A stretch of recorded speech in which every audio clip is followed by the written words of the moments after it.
Rob to talk you through all this. I continue to climb Twitch's only triangle-shaped friendship, clout exchange mechanism.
Two, check. Hello.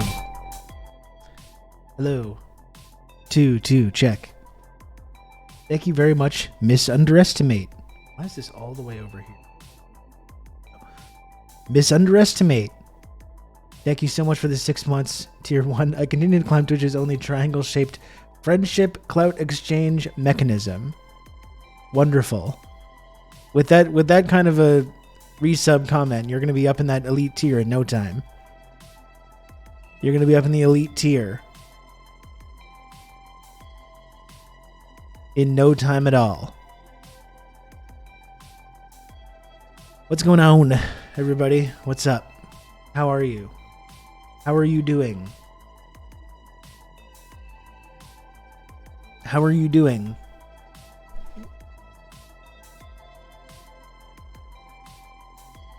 There we go. Happy Valentine's Day to the comrades. Happy Valentine's Day to all of you. Hope you're having a good one. Hope you're spending it with your loved ones, your Valentines. I know I am going to be, so.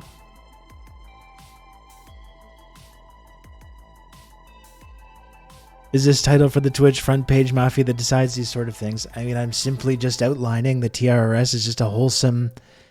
It's a wholesome space where folks can chit-chat about various subjects that they're interested in. And there's nothing wrong with it. There's nothing weird going on.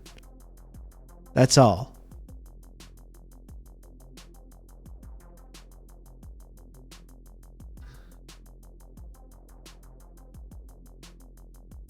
Extremely suitable front page material. That's right.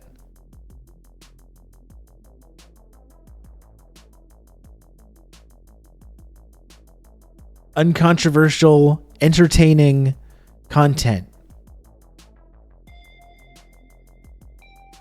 Fun for the whole family. Imagine being against wind and solar energy and not suspecting the oil companies may have done something to your mind. Free electricity from the sky, and no thank you. Are you reacting to something, James? Where are you getting this? Where are you getting this outburst from? It is kind of funny, yeah. People being mad about getting free electricity.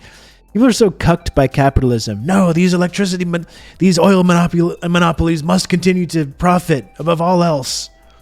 How dare you suggest that we threaten the profits of these massive corporations and private interests and monopolies? Get all upset. Some of the C-SPAN callers this morning. Okay, I see. All of a sudden, they really care about birds. They really care about bird health, these people.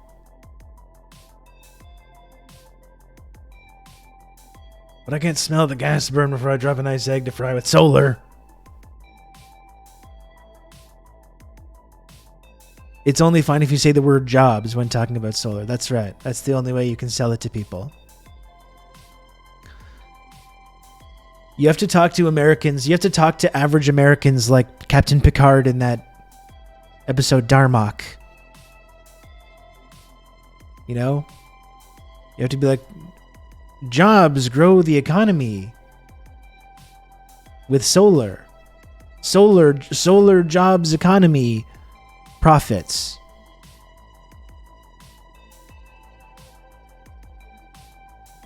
You know? You have to kind of use this kind of like coded language so they understand what you're saying.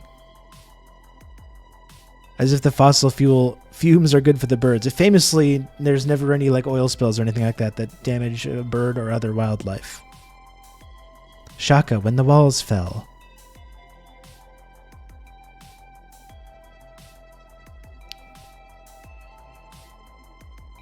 You must communicate in this kind of language, this kind of metaphorical language.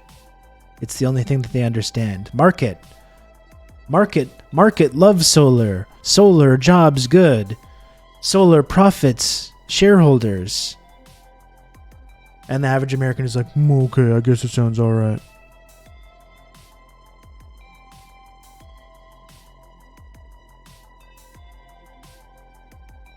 I've heard my stepdad say that we shouldn't worry about public transportation because people like driving. This man drives 40 to 50 hours a week delivering a gas tanker. All he does is sit in traffic, painfully cucked. I mean, look no further than the people freaking out about 15-minute cities. This is the new thing with like the right, because they can't complain about vaccine mandates anymore because they got everything that they wanted. Now there are no lockdowns or no vaccine mandates or no public health measures of any kind because we don't want to upset their precious sensibilities. So now they're freaking out about digital ID and 15-minute cities. Just the basic idea that like, hey, we should design cities so there's things close to where you live and there's like green space.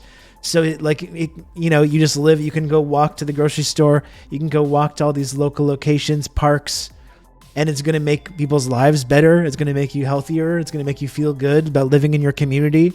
There's going to be less people in cars, so there's going to be slightly less gas and toxic fumes blowing up into the atmosphere. And these people are just fucking losing their minds. These hogs are losing their minds at the idea that some Stalinist authoritarian liberal is going to come in and tell them where they can and can't go, and where they can't spend it's their God-given right to sit in fucking traffic for 60 hours a week. You know, because that way they don't have to be with their families, or they can record their little TikTok videos in the car while they're sitting in traffic. It's literally just the idea of like living in a community where you don't have to drive your car everywhere to get your basic necessities. This is so offensive to them. It's so upsetting to them. We can look at this, actually. I mean, it's been something I've been meaning to talk about. We can do a deep dive if we want at some point, either today or another time, on TikTok or wherever, about the 15-minute city conspiracy theory. They're like organizing protests and stuff over this shit. Because again, they can't complain about public health measures or anything because we're not doing any of that stuff. It's a prison, trapped in the prison of your own legs. Yet they say while sealing themselves in this tiny little air-conditioned tomb to sit in fucking traffic all day. They don't want to give up their front yards and backyards, the same spaces that they don't ever use because they're inside watching TV. This is what makes me doomer about climate response, because we can't even do the like liberal urbanist climate solutions, which are nowhere near enough, but it would be helpful. Have more green space, have more people walking around instead of using cars, have better public transit. Just these basic reforms, right? That's not anything crazy or radical. We're not talking about nationalizing energy or redistributing income from the wealthiest people. We're literally just be like, let's have some nice green urban communities where you can walk around. And just that is so upsetting to them. It's so upsetting. Even that.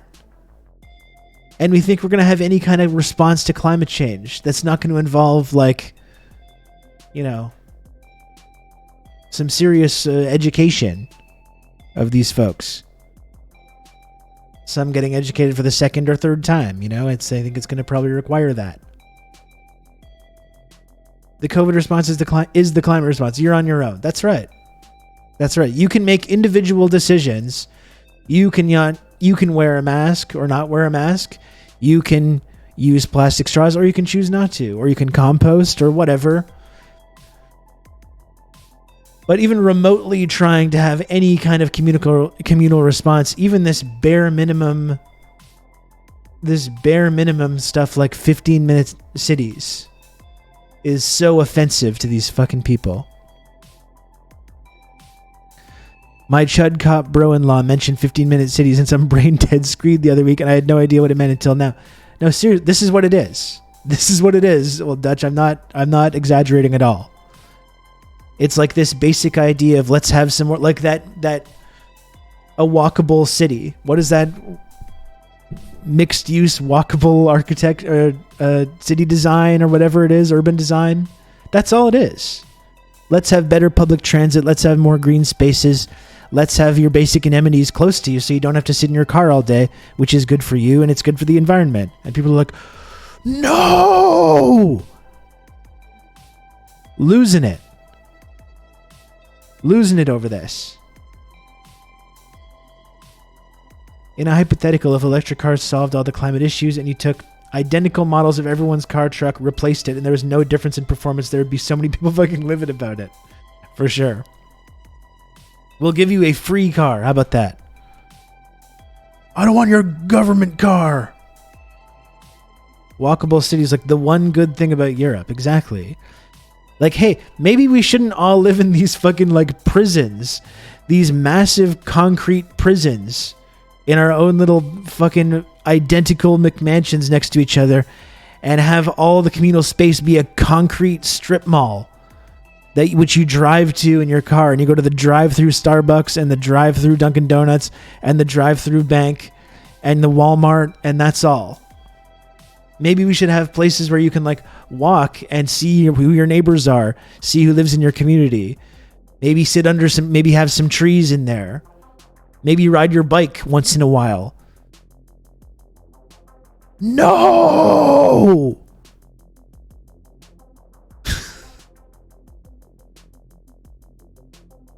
How dare you?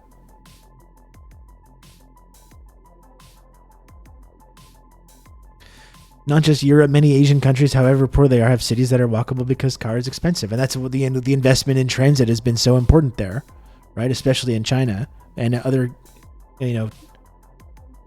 other Asian countries.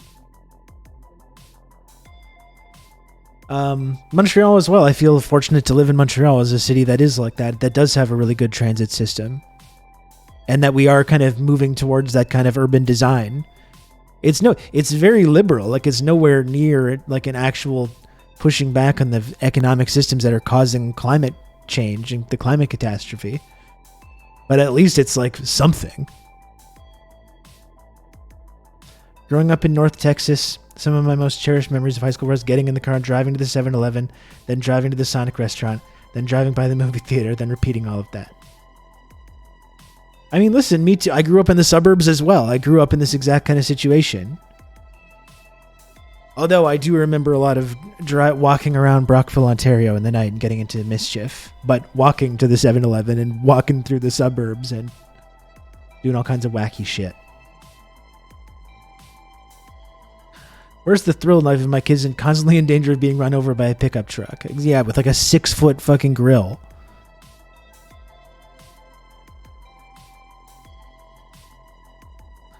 My family got pushed out of the Bay Area and I've had to live with them for a year in a suburb hellscape. We've moved twice. In every location we're in, I have the neighbors come and ask me to turn down the music. Both times were in the middle of the day and a Saturday as I was barbecuing. It's also dead and bleak. Can't even use the space that they're all screaming and crying about. For sure, yeah. You don't even have the ability to live in this. You have this like individual little place, your little fiefdom with your backyard and whatever, but you can't even have that because it's upsetting to someone. because they want to be left alone. This is kind of doom pilling. I'd rather huff gas than accept your urban design theory. For sure. And yeah, it is the logical extent of the culture war. There's always that constant tension between the houses. Yeah, just like watching your neighbor's lawn with the binoculars, being like, he hasn't mowed, Margaret, honey, babe, he hasn't mowed his lawn for 2.5 weeks. He's got crabgrass. Like your life is just passing you by. Your kids are playing right next to you. Dad, come play with me. Come hang out with me. You're like, shh. Like what? Scoping your neighbor's fucking lawn. Freaking out about the immigrant family that just moved in next to you. Russo, some leftist based in Canada, and writing on Nextdoor about how dangerous it is. Individual, and I found this. I saw a kid with a hoodie and a skateboard. Like, let's get the cops. Let's get the cops in here. Zach, thank you very much for the raid. Very much appreciated. Hello, Raiders. Bring it on in here. Hello. Thanks for joining us.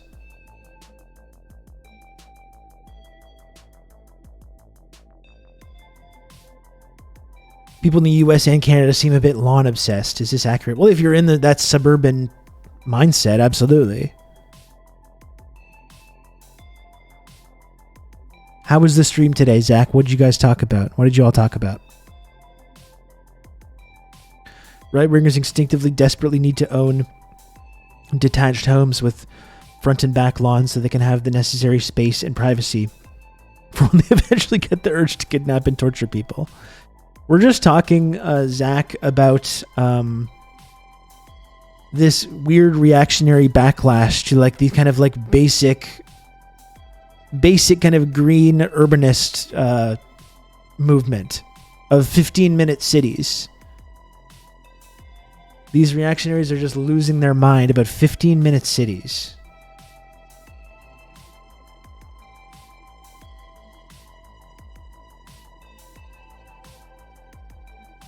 You know, in Canada, these are the same kind of convoy people.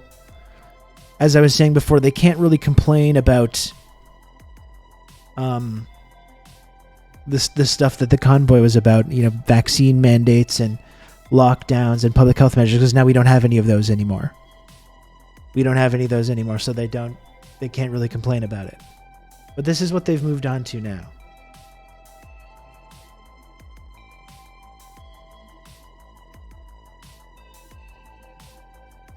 This is what they've moved on to now. Let's look into this.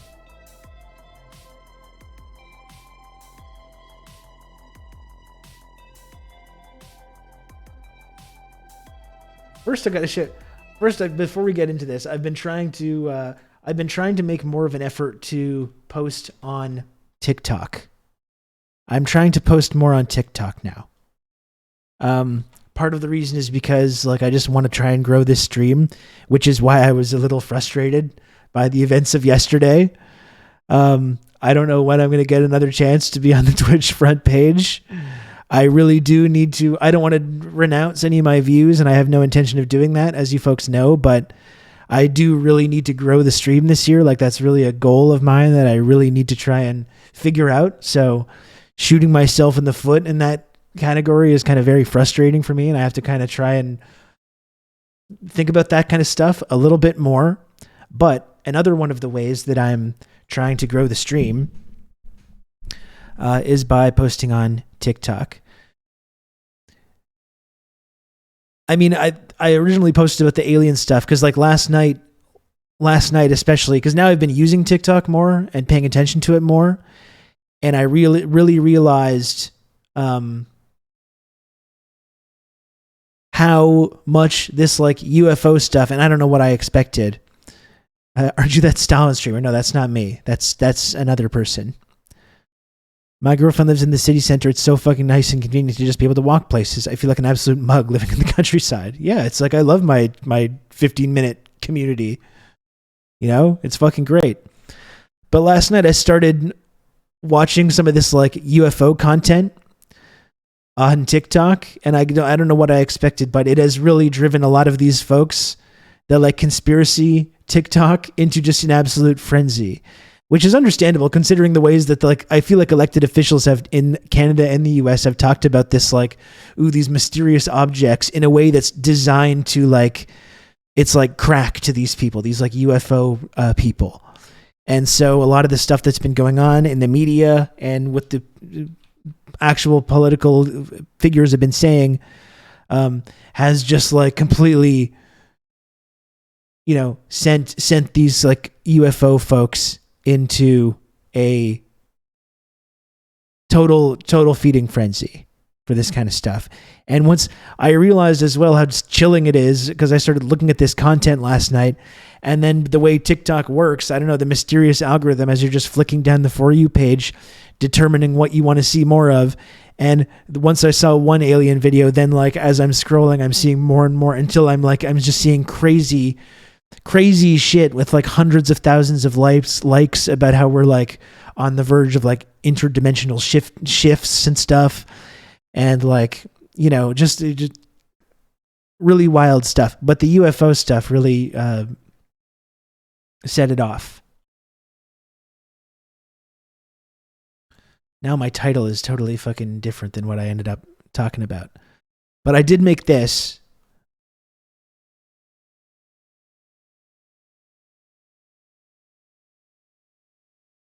Here's a better title. Okay, we'll talk about the 15-minute city stuff. I want to talk about the aliens, and I want to talk about the 15-minute city freakout. Okay.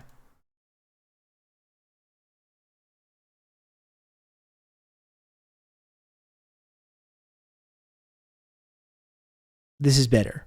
This is a better title for what we're going to be doing here. So first of all, I made this to counter the alien stuff, and I would encourage everyone to please, if you can, if you have a moment, give me a follow on TikTok. Okay, it's going to really help me out as I try to. Eventually, I know if I keep at least just taking the time to post a couple a week, eventually the TikTok algorithm will smile on me, and then eventually we can get some cross pollination. This is my plan. But I noticed how, like, with this UFO stuff, like, there's no shortage of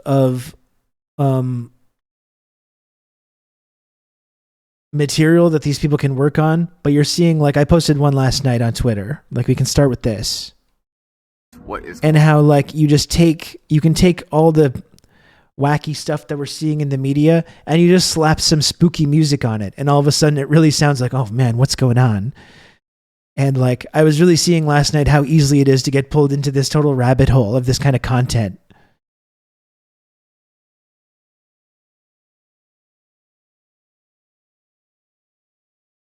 So it's shit like this. I just want y'all to notice what is going on right now. It's the beginning of this news report, and tell me it does not sound like the beginning to an alien invasion movie. Tonight, breaking news as we come on the air. NORAD confirming another flying object in the sky over Canada and an American aircraft shooting it down. Canadian Prime Minister Justin Trudeau saying he ordered the takedown of an unidentified object that violated Canadian airspace, and that he spoke with President Biden this afternoon. A U.S. aircraft firing the shot. This just 24 hours after a different unidentified object was shot down over Alaska.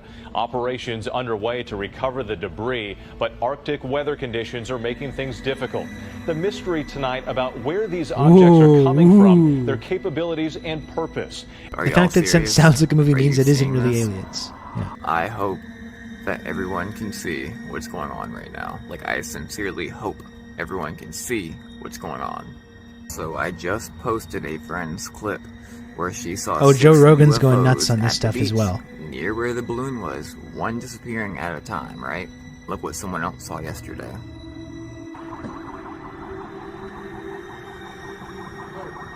What is this? It moved, yeah, like it moved a lot further south. And they disappeared, and now they're back, and now they're going out again. Be weird, right? It was doing the same exact thing. I believe this also happened yesterday.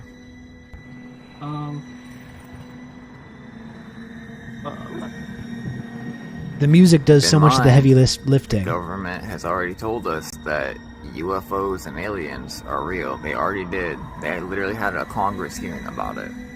And in this video I'm about to show you a clip of, I showed you declassified documents talking about these extraterrestrials, and they call them interdimensional beings.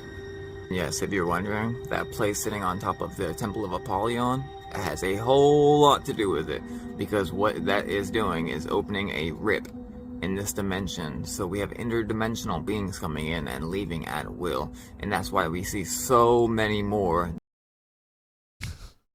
I'm often saying this as well. So after going down a rabbit hole of this content for a little while yesterday, I wanted to post this to see if I could try and reach these people using the same kind of sound and like using the same kind of tone that they do these videos in. The algorithm has yet to smile upon me, though. I'm getting a little frustrated, but I'm going to keep trying it. I would have eaten this up when I was 10 with unsupervised internet access. Oh, absolutely. Absolutely. And like I said, it's like with the music, it makes you feel like you're kind of in a movie. Like, like the guy's saying, and as who was pointing out as well, ML thought is the only way an American can take anything serious is if it's like a movie, Country Full of Baby Brains. And then you see this like content and you hear the music and it's like, oh wow, it's like Signs. It's like at the beginning of an alien invasion movie. Like they all kind of, allows you to think that. I would have loved it as well. And as I was finding out last night, the algorithm really brings people down this. Once you see one of these videos, then you end up getting served all kinds of really wacky stuff. So I tried to post this to try and speak to these people, which I was pretty proud of. And I'm still hoping the algorithm is going to show this one some love here. It's not aliens. The U.S. freaked out over a Chinese weather balloon because I'm trying to give them the real I'm trying to give people on TikTok the real truth. I'm trying to give them the real red pill, right? This is what I'm going to try and do on this platform. It's not aliens. The U.S. freaked out over a Chinese weather balloon because their empire is dying, and they know China will soon surpass them as the top global economy. Now they've committed to shooting down every balloon, drone, or random object floating around in the upper atmosphere because they believe it makes them seem strong and in control. This is also a way to distract you from the reality that for your entire life, your material conditions have been getting steadily worse, and the future you were once promised has been stolen from you. That feeling you have that something big and historic is about to happen is a result of alienation caused by living in a collapsing economic system. Our society isn't controlled by shape-shifting interdimensional beings. It's controlled by capitalists. It's not...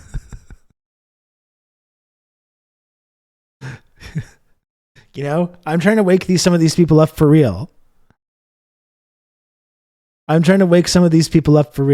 It's kind of infuriating that people are bugging out about some unidentified shit in the air while there's totally identifiable threat in the sky in Ohio and all surrounding areas.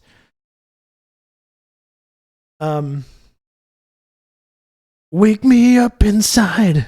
The real conspiracy is capitalism. This is what I'm trying to fucking tell people, right? This is what I'm trying to make people understand. The real red pill. The real red pill is reading a book called State and Revolution.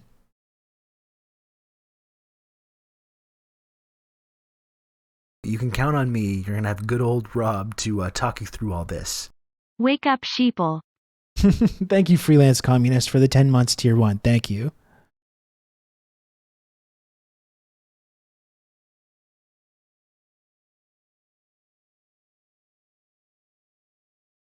Oh, this is interesting, Dimitri.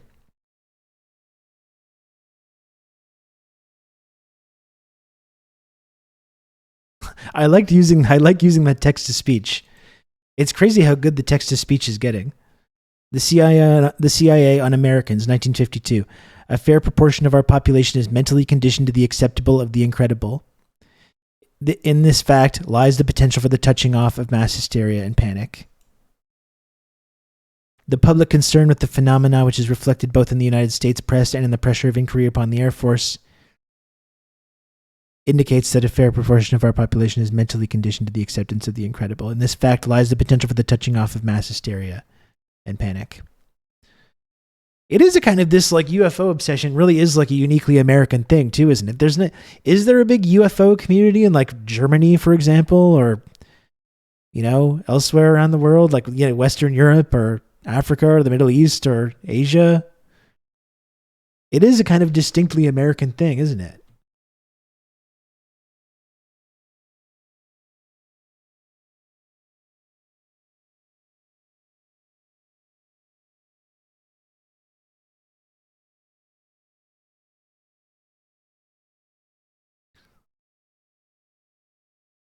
Anyway, let's look at some of this alien shit on TikTok, because it really is pretty wild stuff, folks. People are just losing it over this. And yeah, it brings you down this path of like, oh, there's giants that exist.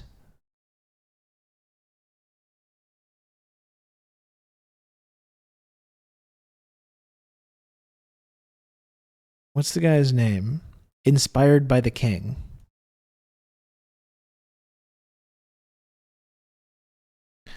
And this guy gets so much traction. This is the guy, the videos that we were just watching.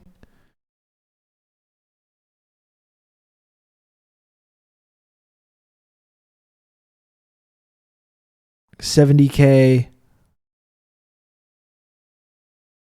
17K, 23. This is what else this guy is up to. God told me to perform a deliverance on my wife today. Let me start by saying I have never done a deliverance. God has been pushing me to do deliverances for a few months now. And to personally confront the demons that are trying to drag your wife to hell, it's a very surreal thing. And it was very emotional. A demon caused my wife to go out to brunch with her karate instructor. This is a hard video to record. But anyways, I was sitting on my bed, and the Spirit of God deeply told me to do a deliverance on Ashley. Ashley is my wife. So I pondered on it for just a second. And it was this very deep, dragging feeling. I knew exactly what he wanted me to do and exactly when he wanted me to do it. So I sat there for a second, and I said, okay. So I go outside to my wife, and I say, hey. Aliens plus Christianity. Well, a lot of it is a lot of this stuff, and you see these communities are really latching onto the East Palestine, the train derailment and acid rain and stuff. Like, a lot of these folks really, like, the alien stuff is just one part of like this end times prophecy that they feel is like coming true now. Like, these people are they're all waiting for Jesus to come back. Like, they think that it's happening fucking any time now. They're getting very, very thirsty for the return of Christ. That's what a lot of this is. And they're just using this UFO stuff as a kind of fuel for that fire. And as I pointed out in my video that I made, it's like that feeling that we have that something big is going to change or something is going to happen. That's because we live in a collapsing economic system. That's why. Because our society is on the verge of fucking crumbling. You know? That's why they all feel this way. The whole end times thing has become a self-fulfilling prophecy anyway, because like a lot of these folks are completely on board with the future of the planet, with the climate and climate change, and you know, that's all okay with them. It becomes a self-fulfilling prophecy. New Age Judeo-Christian mysticism. Yeah. I want to see more alien shit from this guy though, and it's all like Jesus is coming.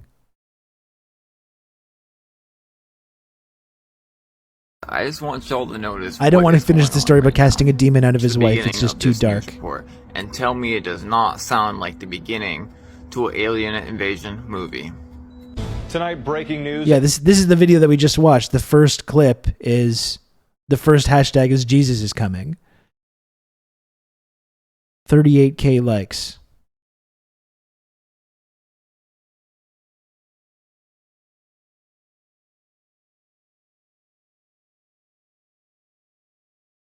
I just want y'all to know.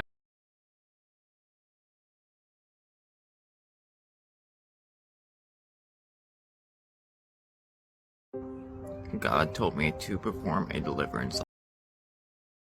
If you speak more languages than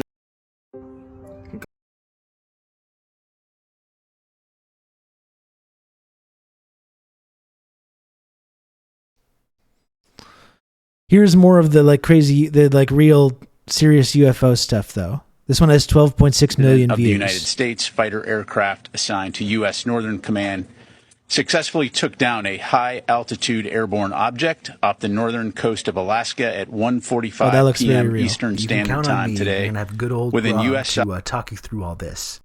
The only invasion I need is the TRRS friendship triangle. Thank you very much, Margatron. 1 entire year of Prime from Margatron.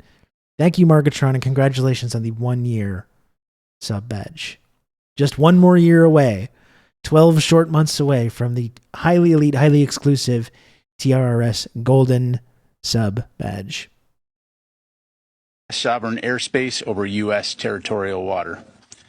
On February 9, North American President of the United States fighter aircraft assigned to U.S. Northern Command successfully took down a high-altitude airborne object off the northern coast of Alaska at 1:45 p.m. Eastern Standard Time today, within U.S. sovereign airspace over U.S. territorial water. On February 9, North American President of the United States fighter aircraft assigned to U.S. Northern Command.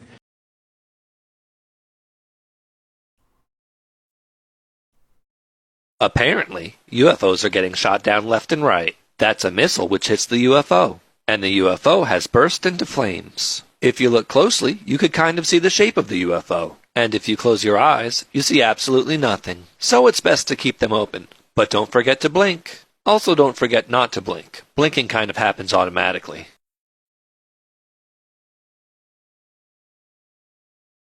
Minutes after they shot the UFO down in Alaska. You get the spooky music on there.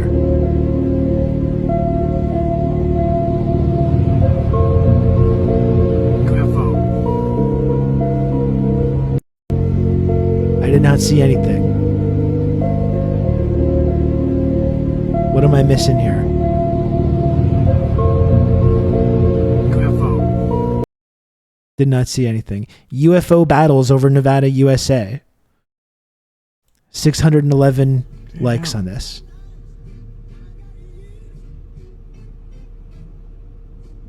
Like there's people think that they think that there's an intergalactic war happening right now.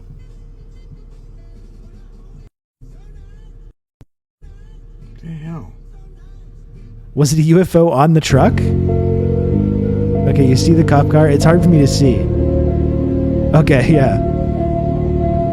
Damn, yeah, okay, just hauling. Just hauling. You don't even... I was looking in the sky. I didn't see it. Just hauling it away, huh? You don't want to throw a tarp over there, maybe? You know? I'm not an expert in like UFO cover-ups or whatever. Generally, I think if you're going to transport a UFO after shooting it down and recovering it, you want to throw something on top of there so just any Yahoo in a truck on the side of the road can't just record it with the phone. Right? These people aren't even, this deep state isn't even trying here anymore. Throw a tarp on this bad boy, take it down the road. There's one weird trick that they don't want you to know. That's right. Is there a tarp? But is it like it's like a alien spacecraft shaped tarp, I guess. I don't know.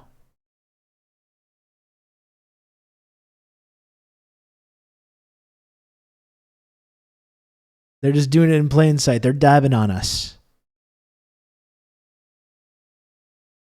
The disinfo in 5 more years is going to be so wild. Well, this is one of the things I was really thinking about yesterday after like diving into this stuff, pry bars.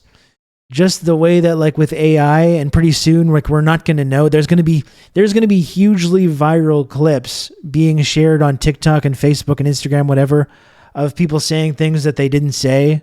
Like just like Obama being like, let me be clear, the Democratic Party is a satanic cult and we like to traffic children. Like it's going to be, and they're going to be sharing it. Like what we found this video and no one's going to know what's real and what's not anymore. I mean, I saw Zach mention he was talking about Baudrillard today.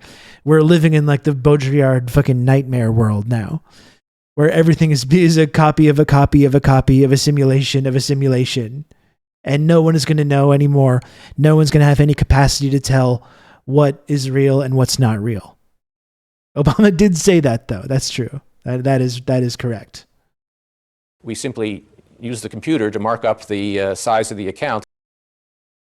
Thank God it is the creator of those aliens that want to spy on us. The President Trump formed the Space Force to fight these humanity-saving battles. God bless him. Thank you, Dimitri. That's right. We already live in the... Well, that's the thing, like, Johnny. We live in that now, but we're only scratching the surface of it.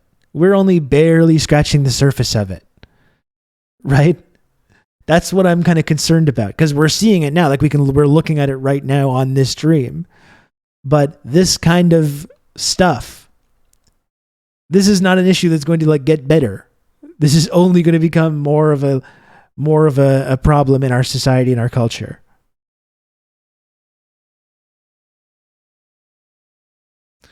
Yeah, and this is kind of what I mean also, Dethrone. Maybe it's not that fake stuff will be widespread, but more that no one will be forced to accept facts as true anymore, because anything can be dismissed as fake. This is what I mean. No one's going to really know.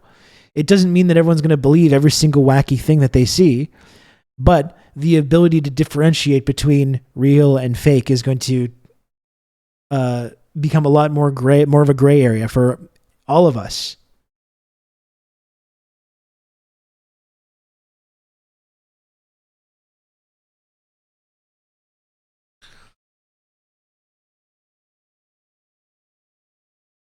So the cylindrical... See, they're fixating on this like cylindrical object thing. I watched this. We watched this clip yesterday, which, like I was saying, I was talking about this with my partner as well last night. Like the way that this Canadian defense minister gives this interview, like this is such red meat to these people. Like, look how like awkward and kind of nervous she seems. Like she seems nervous. I think she's just nervous because it's the first time she's ever actually had to like do anything being Canadian defense minister. She's all of a sudden coordinating with the Americans to shoot down these fucking objects. That's what I think is going on. But the way that these people are talking is direct, like fucking crack cocaine to these UFO researchers. Yeah. My final question to you. Thank you for being so patient.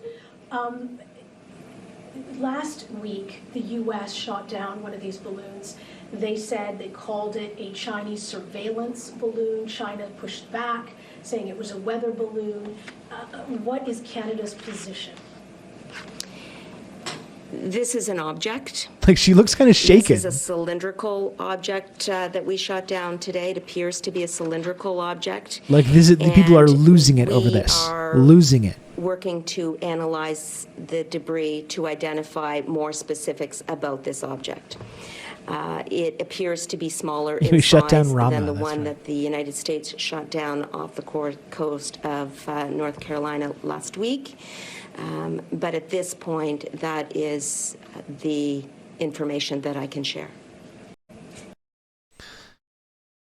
So it's no wonder these people are freaking out so much. So the cylindrical UFO really that was traveling off the coast of Alaska has been object, shot down and retrieved and is being investigated by the NSA. The object was traveling northeast and this is apparently a picture. Whose picture is this? It's probably a picture from Rendezvous with Rama. Small car. Previous flybys resulted in limited information. It seems the object isn't related to the Chinese spy balloon and doesn't seem to be using any obvious types of propulsion. The object isn't constructed in any way our engineers are actually familiar with. This isn't the first time a cylindrical UFO has been spotted. In 2007, one was seen following the shovel Atlantis, which prompted Project Blue Book to open back up its investigations. We're still deep into a global pandemic. Just when you think it's over, you get hit with the real wave.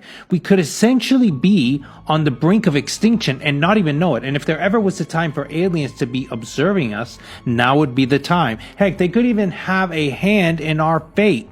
What do you think?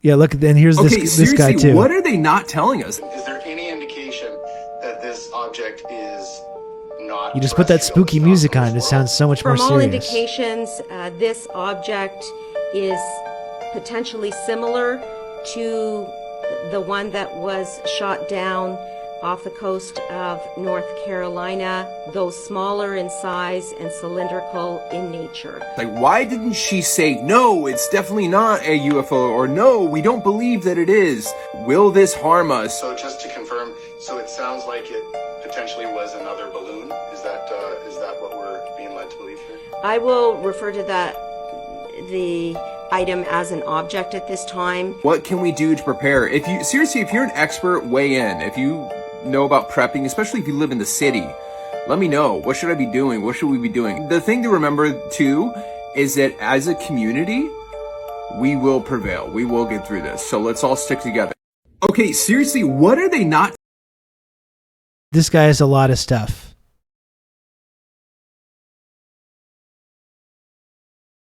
This is some guy, Rob Russo, some leftist based in Canada. I was turned on to this sick individual, and I found this. Hello, Dan Simpson. Hello, Dan. Hello, Dan Simpson Raiders. Welcome. Welcome, Dan. How is your stream today? Bring it on in here, Raiders. Hello. We're going down some TikTok rabbit holes talking about this alien stuff and how the stuff in the media and what we're hearing from political figures right now talking about these mysterious objects is just absolute red meat for these like TikTok conspiracists and UFO researchers, and it's driving them into an absolute frenzy, probably by design.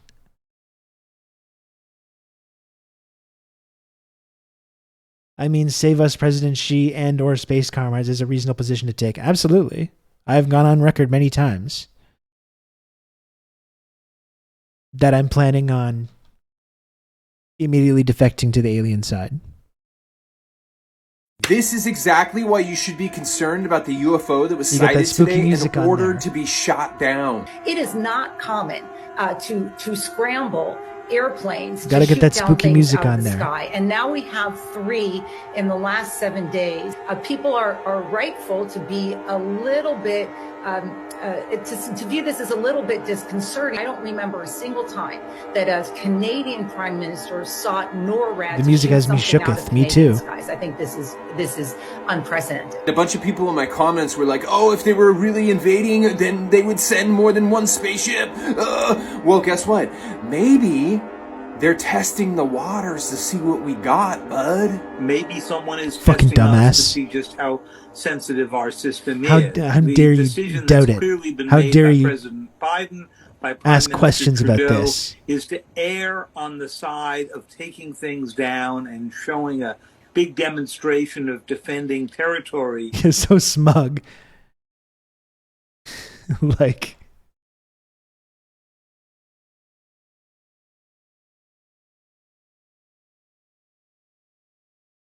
some space aliens just want to see the world burn.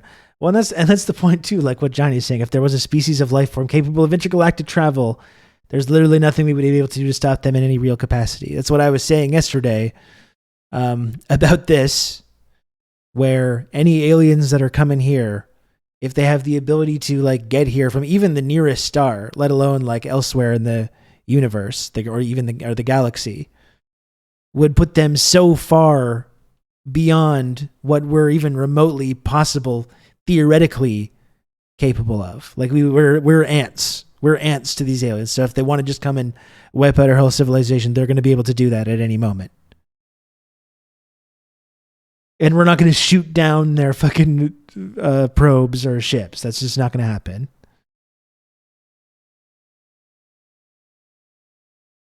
We have David Cross at home. The David Cross at home. See this guy, and again, it shows this algorithmic process as well, where people like this, oh shit, this got 850 plays on TikTok, and then of course you're incentivized to like, this is your life now. You're just chasing that high.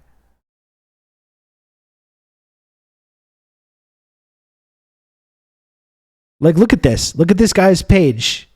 431 plays. He just does like music stuff. When was this? When was this? Where's the date on this? 1/26. This is January 26th. This guy's doing some music content. It says $60, but they actually gave it to me for $50. For like 500 views. I love it. The strings sound super dead, which is perfect for when I want to sing my... 431 plays on that. And then, boom. A few days ago, they have arrived. 78K. More UFO stuff. More, and now he's this man for the rest of his life is going to be chasing the high. He's now a UFO expert for the rest of his life now. You know, you can't go back. You can't go back. Welcome to Earth. That's what I would say to the alien. You know, you can't go back to doing random music videos for 500 views after this. UFologist. Okay, sorry. He's deep into it, absolutely. Today, to know that we have yet another unidentified object successfully shot down, I am concerned. We're perhaps dealing with different... You see how these elected officials have just been giving these people total red meat stuff. You know what I mean? Is a threat to our sovereignty. So, yeah, we need to move first today to know that we have yet another... Is this clout chasing? I don't know if I would classify this as clout chasing because I don't think it's as conscious as that. This guy's not like, I want to get likes, so I'm going to talk about the subject. I think this is an example of someone that's having their brain melted by this kind of content and then becoming part of the content themselves and being rewarded by this algorithmic process, being rewarded with likes and plays and the dopamine that comes from getting that, and which totally just changes your brain chemistry. I think clout chasing is more like cynical. It's more of a cynical process. So I just got this new guitar. This is exactly... Okay, seriously, what are they... So the cylindrical UFO that was traveling off the coast of Alaska has been shot down and retrieved and is being investigated.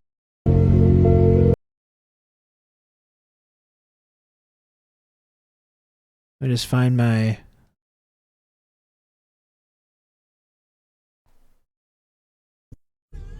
Damn.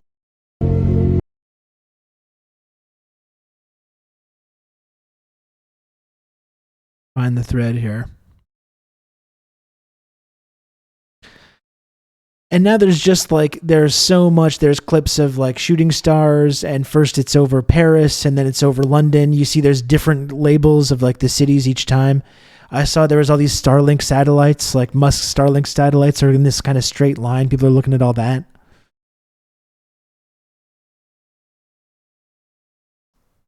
What was that last video? I think it was something about aliens and Islam, which I support, frankly.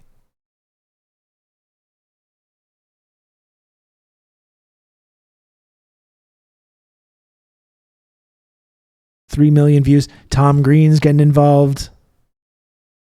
Hi, I'm Tom Green. Because then you see the different things, like it's a distraction from the railway disaster. It's a distraction from the Epstein stuff, because I guess there's more Epstein information being released. Hi, I'm Tom Green, and forgot to mention the other reason this UFO information is coming out now is because they're trying to distract us all from the fact that we're about to get released the Epstein Island list, as well as what's going on in Palestine, Ohio, with the train derailment and the chemical release of chemicals into the air, which is being called possibly as bad as Chernobyl, and the fact that World War III might be about to start in the Ukraine war between USA, Russia, and China. So that's what's going on. Good to see you guys. Hope you guys are having a great day. There's UFOs.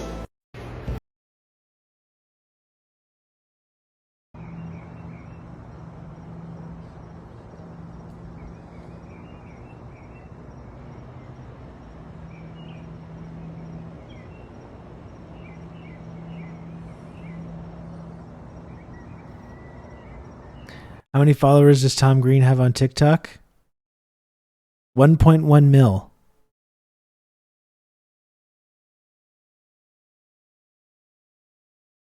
Hi, I'm Tom Green, and in case you haven't been paying attention, there's UFOs that are being shot down over North America. Both Canada and the United States have had UFOs flying over them, and apparently they are aliens.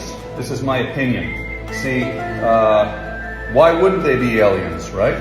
We're just noticing them now because our radar is better and we're actually seeing them for the first time. They've probably been flying around for years. I think they're probes, actually. They're probes. They are here studying us, probably unmanned.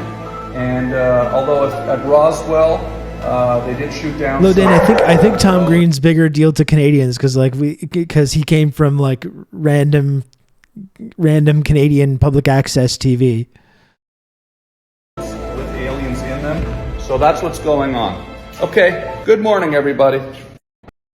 Thank you, Tom Green. And once again, here is my response. In case you missed it, I'm trying to speak to these communities.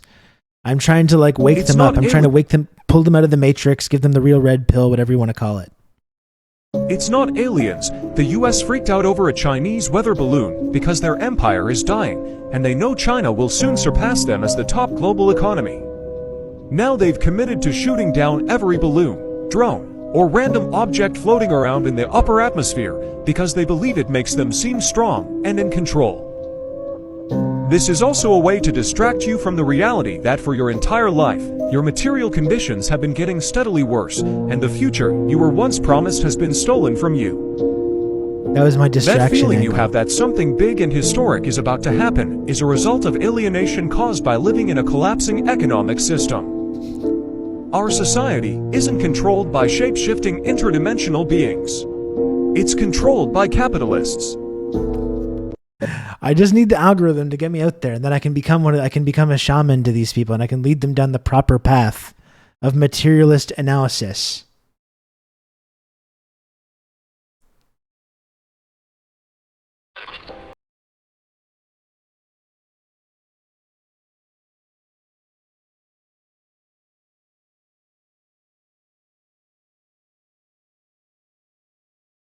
We can do that. I think it's a good day to watch this balloon video, John. We can do that. I still kind of wanted to do a little bit of a dive into this 15-minute city shit, just to because we started off talking about that.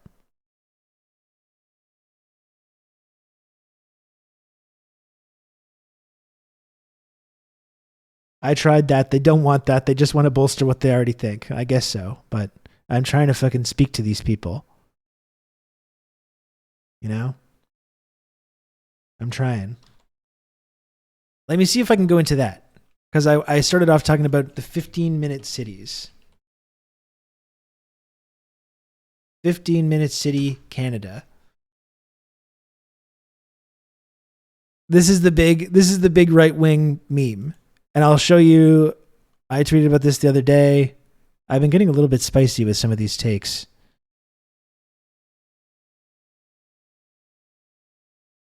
From our friend Tyler Shipley. This is what's going on in Edmonton. Edmonton wants to start something called 15-minute cities, where you can't go to any area that is more than 15 minutes from you, limiting your movement between districts, as they're called. You will spend 90% of your life in this 15-minute area as they're monitoring your carbon footprint, aka your actual footprint. The amazing thing, as we're going to see, the fucking amazing thing about this is that all these people, a lot of this commentary is happening on TikTok. All these people are they carry around phones. It's the inverse of you criticize capitalism, yet you use iPhone. But this is the real version of that. It's you're saying the government wants to track where I am as you're literally voluntarily giving up all your personal info to massive social media companies, completely unaccountable, who work hand in hand, as we've discovered, with the state and with the intelligence community, giving all your data to them totally voluntarily. And then you're complaining about the idea that they're going to be able to track you. If I have a fucking park in my city center and more walkable streets and some grocery stores and amenities in the area that I don't have to drive to, they're going to be able to track your movement. They're already tracking your movement. I hate to be the one to tell you this. They're already tracking you. They're already doing this. If they even fucking care, which they probably don't. You know, they don't really actually care that you're driving in your truck from your suburban home to the Walmart, to the fucking garden center, and then back home. They don't care. No one cares. No one cares about that. You know, no one gives a shit. This is what people are saying.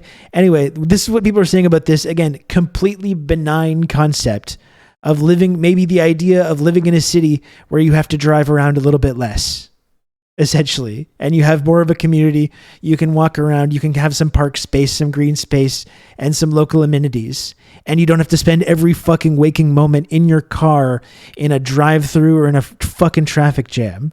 This is what people are saying in response to this very basic, completely benign concept. Breaking news this just in. Turns out 15-minute cities are now in play in Canada, as Edmonton, Alberta is the first pilot city to be in play. It is up on their website. Go check it out. All the districts. 15 minutes walking. How convenient. Your digital currency will be into play as well. They can turn it on and turn it off. It'll be an invisible line, so don't worry. It'll give you the illusion of freedom. Because if that's not the illusion of freedom, I don't know what is. You should have some questions. I do. How long until it comes here? What cities will be affected? Will the outskirts be affected? The music, too. The spooky music. Is the opposing members going to do something about it? We should have a lot of questions. Also, it's the anniversary. Hong Kong, back to you.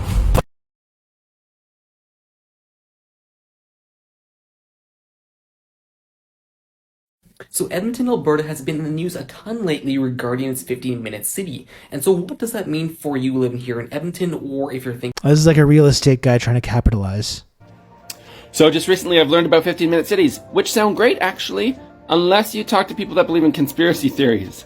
What are these? A 15-minute city exactly? So the plan is to have all amenities within 15 minutes of residential areas, basically, and that's not 15 minutes driving, that's 15 minutes walking or cycling, actually. So city neighborhoods would be designed to have shops, doctors, schools, restaurants, and such to align, all within 15 minutes of each neighborhood. And like many new subdivisions, roads would be designed with traffic and congestion in mind and would direct traffic to, say, a ring road around the outside instead of taking shortcuts through the neighborhoods. And yes, some places do suggest a ticket or fine for crossing these neighborhood lines without going out to that ring road around the outside, but mainly only during certain times, similar in kind to traffic direction signs in many downtown areas of cities where you can't turn a certain direction until after a certain time or else you get a fine. But the 15-minute cities have passes that can be applied to allow said vehicles over these lines, and said restrictions would only be for individual vehicles. You see, you can still walk, bike, scooter, bus, taxi, or Uber over the neighborhood line. Sounds okay to me, but maybe that thought is just mine. But unfortunately, a number of conspiracy theorists who's... Of course, this like totally normal liberal guy trying to inject some sanity into this. The first comment from Vikina: because of people like you, this world is going down the drain. That's the number one comment.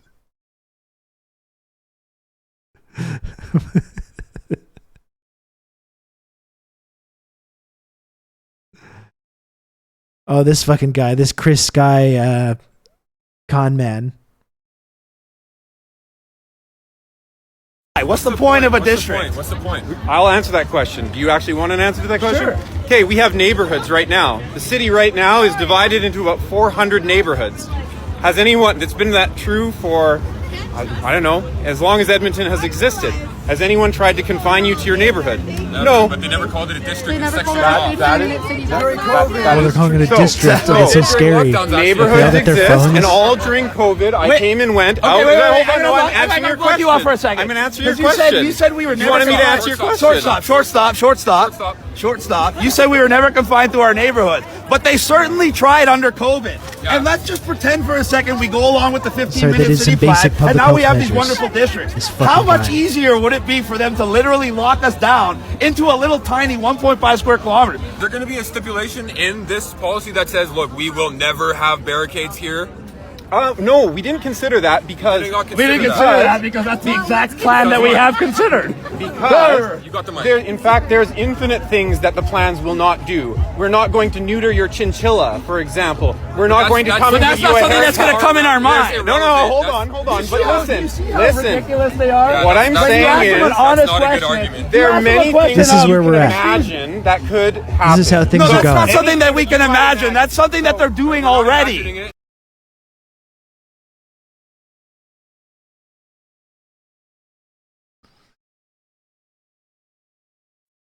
I can't do this in under 3 minutes because it's such a big concept. So follow me, and I'm going to give you a little snip now, and I'll break this down into multiple videos over the next couple of days so you can understand the bigger picture. We really need to understand the bigger picture on this. 2 seconds and then they want to go. That's why the world's so fucked up. 2 seconds, I've had enough. That is why. Okay, I've been awake for over 22 years. I've gone down these rabbit holes. And if you actually understand what's happening is we are collapsing civilization as we know it. We're collapsing all the structures. They are dying. They work in the Piscean age. They do not work in the Aquarius age. Now, the last couple of years, awake for 22 years, you should take a nap sometime. Yeah. Lot longer than what's must be sleepy now. So now what's happening is these authoritative, and you know, like the thing I keep often pointing to as well is, you know, these people all sense that something is wrong, right? But because of the lack of class analysis, the anti-communism, the complete inability to see the people who actually control their lives, they end up going down these bizarre reactionary directions and these bizarre fantasy worlds of persecution while ignoring, just totally ignoring the very real dictatorship that they do in fact live under, which they continue to support, rather than like any effort to undermine that.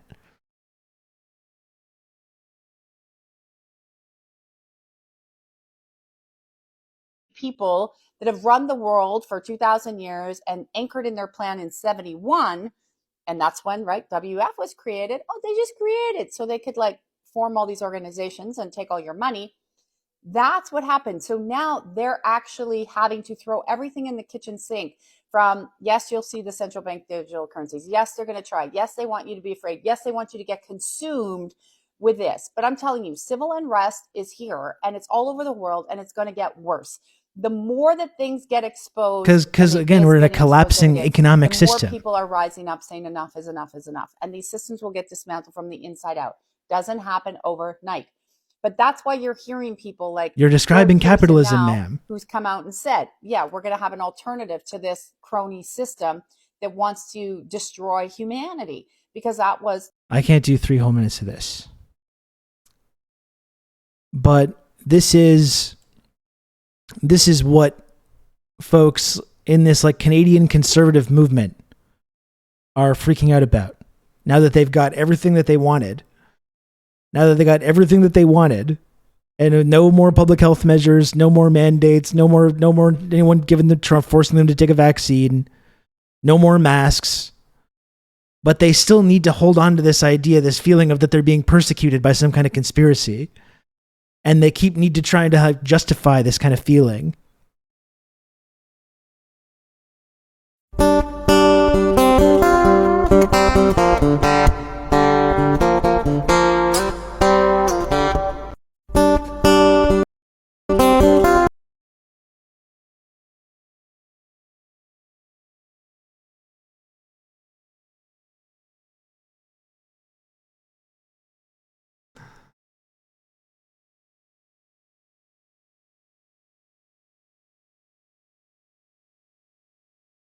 Hey, let's not have any Dire Straits slander.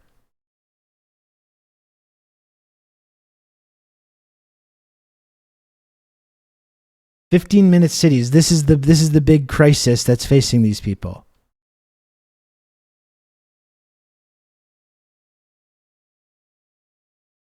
Vancouver is close to becoming a 15-minute city. Here's what that means.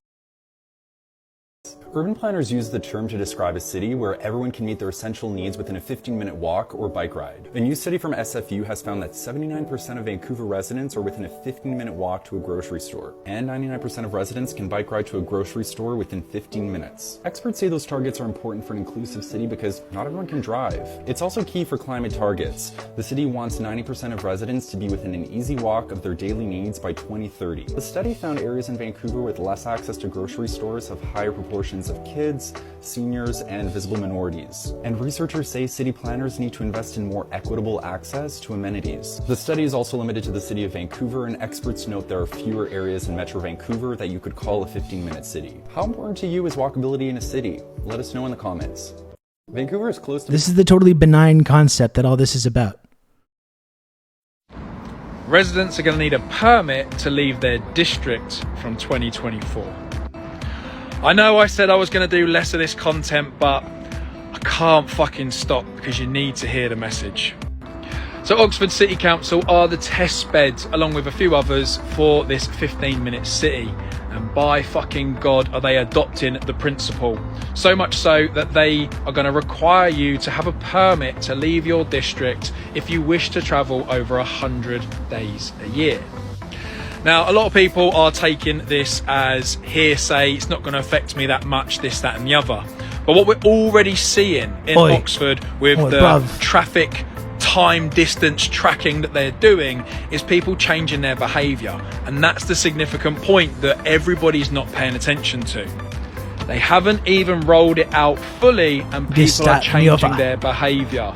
Slowly but surely they are influencing you to act differently.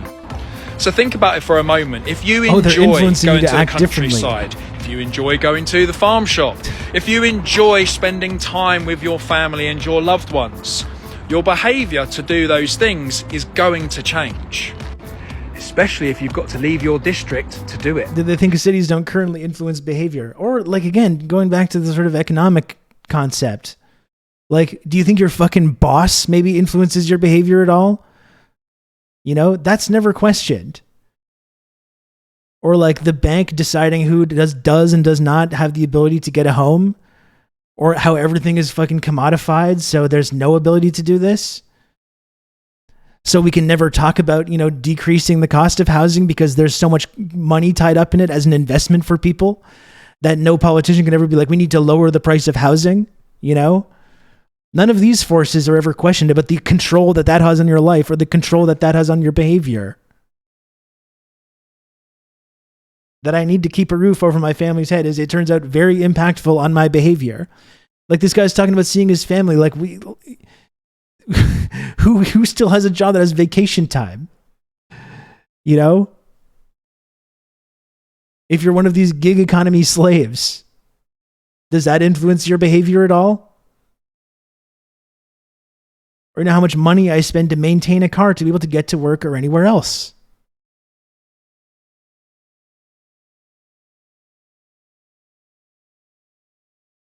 It's fucking bizarre. Like, these people will just they'll ignore the system of control that's in plain sight, and they'll actually like throw their bodies on the tracks to defend any threat to that whatsoever. Imagine 12 months from now that you haven't applied for your permit to leave your district and you want to go and see your family. A loved one is really ill, or it's somebody's birthday, or you're just fed up of eating bug-based pasta and you want to go and buy some grass-fed steak. Whatever it may be, you decide that one day you want to go and do it, and you haven't got a permit. Sorry, you're not allowed. Not only has the cost of living got so unbearably tight, you're now smashed with a fine because you left your house when you're not allowed to. You didn't seek permission. What's the reason? And again, sir, modern primal fathers account. What is the reason that the cost of living has gone up so high? It's because of capitalists that this has happened. It's because of our economic system that we live in that this has happened. The cost of housing, the cost of living. Wouldn't not having to maintain a car make your cost of living cheaper? Or being able to take public transit. Cheap or free public transit around your city. If this guy is the one being kept from traveling, then I'm here for it. I would actually support this guy not having... I would want to take away your permit. I would take away your permit, innit? I would take away his permit in a heartbeat. This man should not be traveling around and sharing his beliefs and ideas with other people. This is what it comes down to, Eigenbat. This is what I mean. Look past all the real worsening problems making your life miserable today and get mad about this entirely invented bullshit. Don't take my word for it. Here it is on the fucking council's website. Here it is being spoken about in another article. This is not hearsay. You will have to apply to leave your 15-minute district. It's being implemented in 2024 and it's still 2023. They're seeding this in so far in advance that it will be seemingly insignificant in 12 months' time, by which point it'll be too fucking late. This If you've is been your thinking brain on about doing capitalist something alienation. different, now is probably a really saying. fucking good time to do it. We are looking for men Walking and is women just communism. like you, with skills, with experience, to build something outside of a 15-minute radius, to build something that brings longevity. Whatever skills and experience you have, we would love you to be part of what we're creating. If that sounds like something you fancy, click the plus, head over to the link and join us. You won't regret it. What is this that they're building?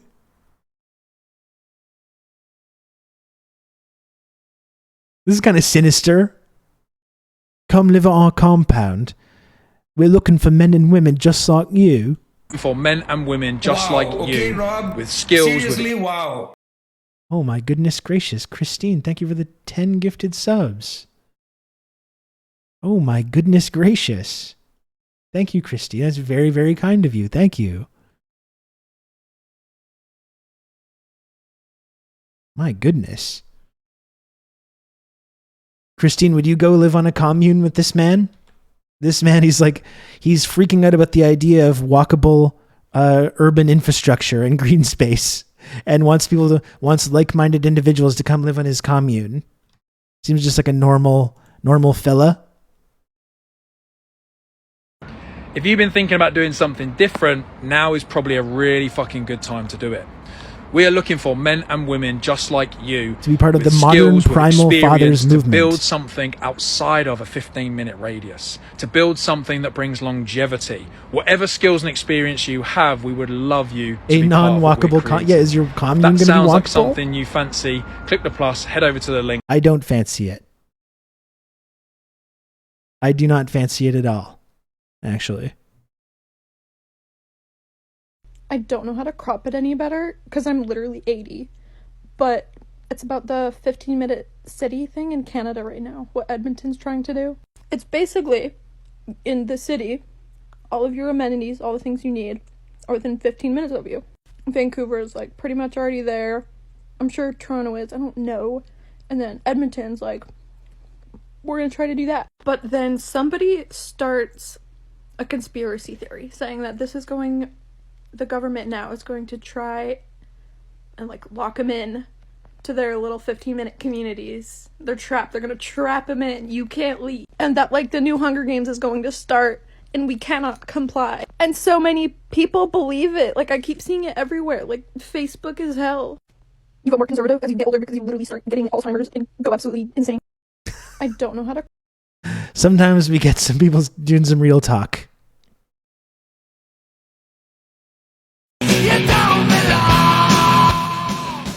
Imagine Canada turning into what it has. Now there's rumors with the 15-minute city. We won't be able to have campfires, spend our own money, or go anywhere within 15 minutes of our residence without a permit, written permission. Sound familiar? I say F you.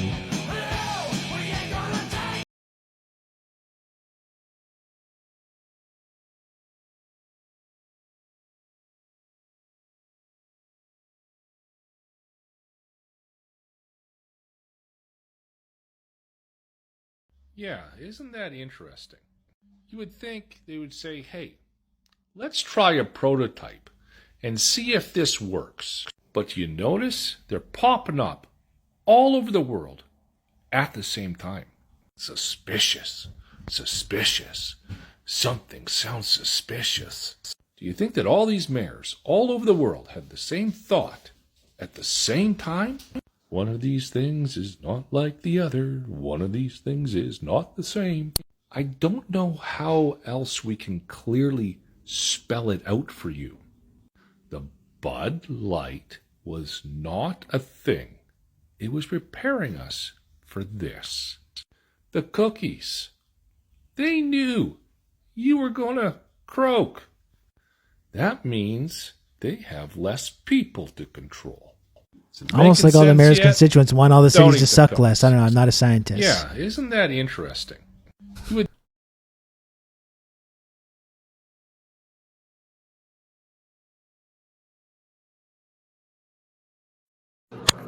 Great question. I talked about that as well too. 15 minutes, they're not going to happen. You want to know why? Specifically not in Canada. He's going to try. And that's where the land part's going to come in. And that's where everybody's going to start freaking out. But it's not going to happen. I'll tell you why. Canada has a huge landmass. That's true. Besides it's the big. GTA cities such as Toronto, Ottawa, Montreal, Edmonton, Calgary, and Vancouver, Canada is basically full of 5-minute cities already. 5-minute towns, It's big, villages, folks. 5-minute cities, and you're not going to be locked in. So, not going to happen. Great question. She debunked the whole thing. She debunked it all.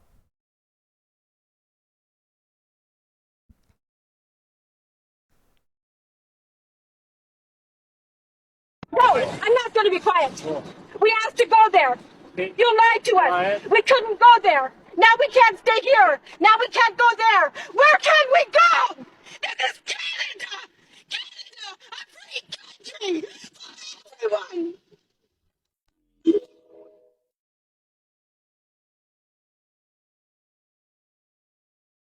This is from Oka, and yeah, it's interesting, like using the idea of like things that indigenous people go through already, or have gone on in the past, is like justify their own like non-existent impression, their non-existent oppression that they're fixated on.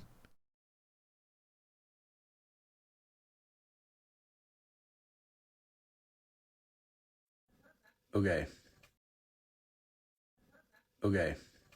After seeing all these people, that's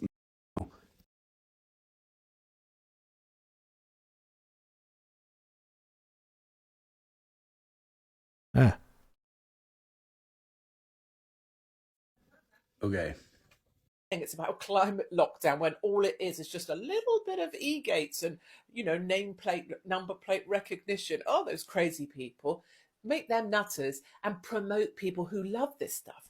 That's a white woman complaining about her access being restricted in her property. Okay, thank you for clarifying, Frank. But I do think it is relevant also to, like, we were talking about this yesterday, to have people like living in settler colonialist societies start to freak out about this non-existent infringement on their rights, while simultaneously upholding those exact or significantly worse infringements being upheld on other kinds of people. Is this what TikTok is like? It's a very specific part of TikTok. Yes. Show people cycling. Yeah, it is an amusing analogy for sure. Cycle about freely. Focus on promoting, and then, as with COVID, reward people who promote this stuff. So maybe if you promote it, you'll have special privileges, like the people in government who told us we had to be locked down, but then were partying themselves, or like the newsreaders who told us we had to stay indoors, but were caught in the pub or pissed off to Antigua. Silence opposition, promote those who will talk proudly about this, and give those who promote it special privileges. Okay, to the dark side. Okay, this is 8 fucking minutes. Anyway, that's 15-minute cities. That's the freak out over 15-minute cities. That's what it is. It's depressing. It's depressing, and again, it's this nonstop persecution complex. Like I was saying, like a lot of these folks were these convoy protesters who have been given everything. All their little demands have been met. There's no more health measures. There's no more lockdowns. They've got to continue feeling that they're fighting some kind of conspiracy designed to, imprison them. And they're chasing this nonstop high. So they're focusing on the idea of 15-minute cities and the digital ID, while simultaneously, like I was saying, being totally okay with these massive tech companies having all access to their data and their movements and all that stuff. They think that's totally okay, but they got to fixate on these completely made up problems in order to justify their kind of constant stream of, this victimization routine.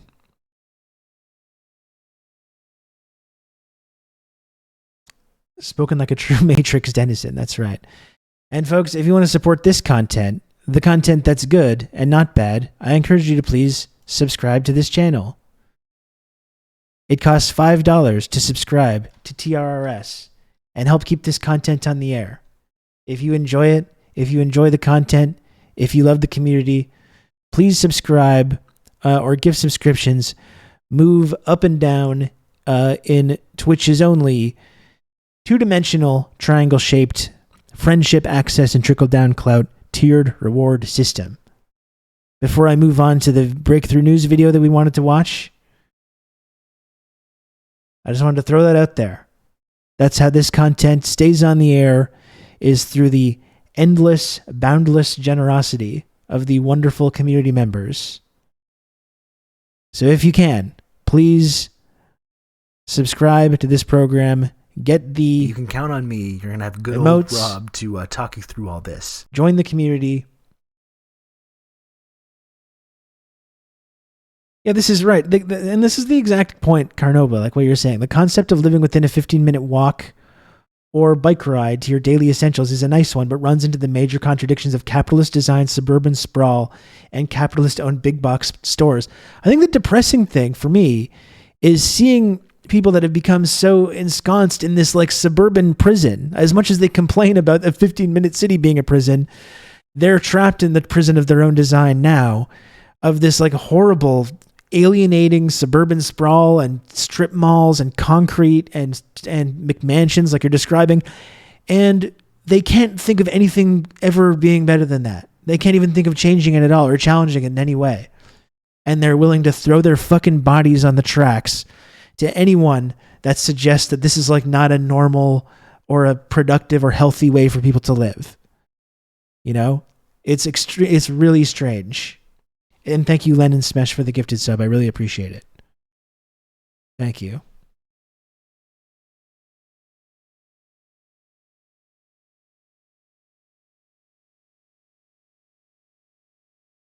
It's this. These people complain endlessly about the Matrix, and they don't understand the basic fucking, very easy to grasp concept of the Matrix. And these people, they think they understand. They use the concept of like the red pill and all this stuff. Size of the account. They paved paradise and put up a parking lot. That's right, Doc. Thank you. Still remains true to this day. Thank you, Doc, for the 200 friend coin. A 15-minute city is literally like 90% of the reason to live in a city. These people talk about the red pill. They talk about waking up from the Matrix and all this stuff. And they just miss the very easy to understand basic point of this film, at which they get these very people get described perfectly in this clip of this film created by trans women, by the way. Is a system, Neo. That system is our enemy. But when you're inside, you look around, what do you see? Businessmen, teachers, lawyers, carpenters, the very minds of the people we are trying to save. But until we do, these people are still a part of that system, and that makes them our enemy. You have to understand, most of these people are not ready to be unplugged. This is like I'm talking to these folks. These people endlessly talk about waking up from the Matrix. I've been awake for all this time and all this stuff. Right? I took the red pill because I learned that like feminism was bad or something. Whatever that is. And then the ultimate irony is that these are the exact people that Morpheus is describing here. The cops are the enemy. It's right there in the fucking movie. Exactly. They themselves are still plugged in. That's the point. And they're not ready to be unplugged. You can't even challenge their fucking shitty, alienating, grotesque suburban sprawl and awful corporate big box store lifestyle. They're ready to fucking lay down their lives to defend that. How sad. How sad that is. Not ready to be unplugged. And many of them are so inert. He's literally walking them through Status Quo USA 2000. Exactly. They will fight to protect it. Were you listening to me, Neo? Or were you looking at the woman in the red dress? I was. Look again. Freeze it.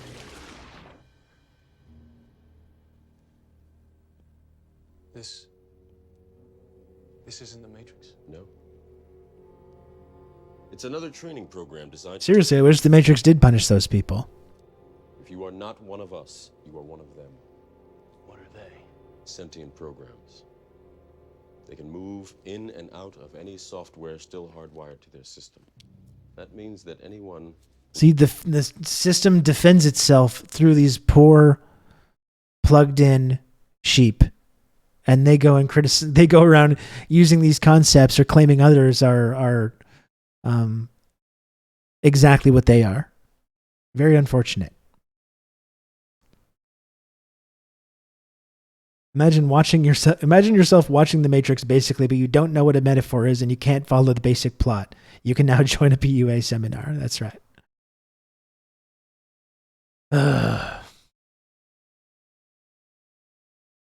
Okay, let's look at this breakthrough news video. Our friend John McCain's Ghost has been pushing this for a while. I'm going to have to still take some time out to try and make number go up.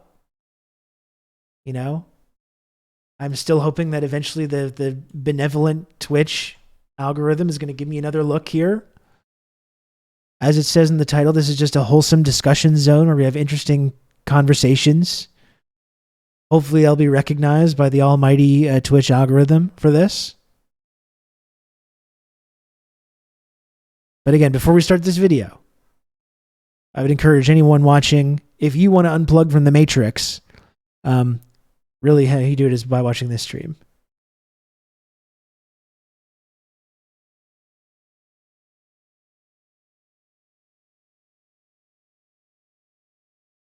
The Venn diagram of right-wingers misunderstanding the Matrix and those misunderstanding Starship Troopers is a perfect circle. Yeah, for sure. Let's look at this clip. This is Brian Becker, and we need a new system. We need a new society. We need to demand that which may have sounded impossible even a few weeks ago, but is not only realizable, but an imperative necessity.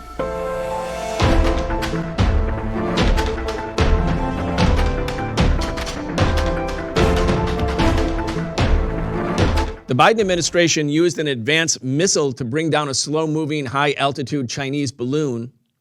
Meanwhile, Biden's Republican critics in Congress denounced the balloon's presence in the United States as a, quote, show of force, close quote, by the Chinese government and demanded an even more hyper-aggressive response from the administration.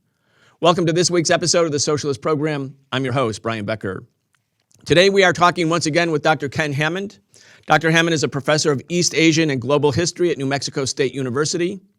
He was the founding director of the Confucius Institute at the university. He is also an author, a journalist, and an organizer and activist with the peace organization Pivot to Peace. Dr. Hammond, welcome back. Glad to be here, Brian. Well, this was the shot. There's a video of the one over Lake Huron on Twitter, but is there, though? This is the question. Because I've seen a lot of videos of all kinds of stuff claiming to be pretty much everything you can imagine. Against the balloon heard round the world, Dr. Hammond. Balloon Ghazi. I want to start with a CNN news clip, which includes commentary from some of Biden's Republican critics in Congress. Let's start with that, and then I'll get your comments. Bit by tattered bit, salvage teams have pulled the remnants of the Chinese high-altitude balloon out of the Atlantic Ocean, learning its secrets now just a matter of time. The first recovered parts already at Quantico for FBI analysis. CNN has reviewed parts of an Air Force report from last April that showed the trajectory of one high-altitude balloon that flew around the world in 2019 during the Trump administration. According to the report, called People's Republic of China High-Altitude Balloons, the balloon was launched and controlled by China as it drifted near Hawaii and over southern Florida at 65,000 feet. But it's unclear when the U.S. first became aware of the 2019 balloon or its intent. A House Armed Services Committee hearing on the threat China poses to U.S. national security focused on this balloon. Make no mistake, that balloon was intentionally launched as a calculated show of force. We have to stop being naive about the threat we face from China. The commander of Northern Command in NORAD, General Glenn Van Herk, acknowledged there was an awareness gap that allowed 3 balloons to overfly parts of the United States during the Trump administration. China's initial apology for this latest incident they claimed was a weather balloon has turned into indignation. China says the balloon debris doesn't belong to the U.S. and they want it back. What I can say is that this airship belongs to China and not the United States. Ken, Congressperson Rogers, make no mistake about it. This was a calculated show of force by China. I mean, here's a slow-moving balloon that the U.S. used. Very dangerous. A Sidewinder missile produced by Raytheon. I think it cost $400,000 each to shoot down the balloon. Somehow, the balloon wasn't able to offer a lot of sort of deceptive moves to get away from the missile. But this is the show of force, a calculated show of force. I mean, what a joke. Well, indeed. This is a situation that it's not just it would be funny if it wasn't so dangerous. It's still funny, even though it's so dangerous. It's just absurd. The idea that this balloon, it's not a maneuverable balloon. They've tried to portray it as such because, like any balloon, if you float it up and down at different altitudes, it'll be moved by different streams, different currents of air. You can literally too just match up the path of the balloon. By the way, I know we've talked about this already, but you can just match up the path of the balloon with like the fucking the what is it? The Nord Stream? Oh shit! I'm still in the TikTok zone. Sorry, but you can literally see it just following that the jet stream. Thank you. Nord Stream is the pipeline, of course. Yeah, you can just watch it following the line.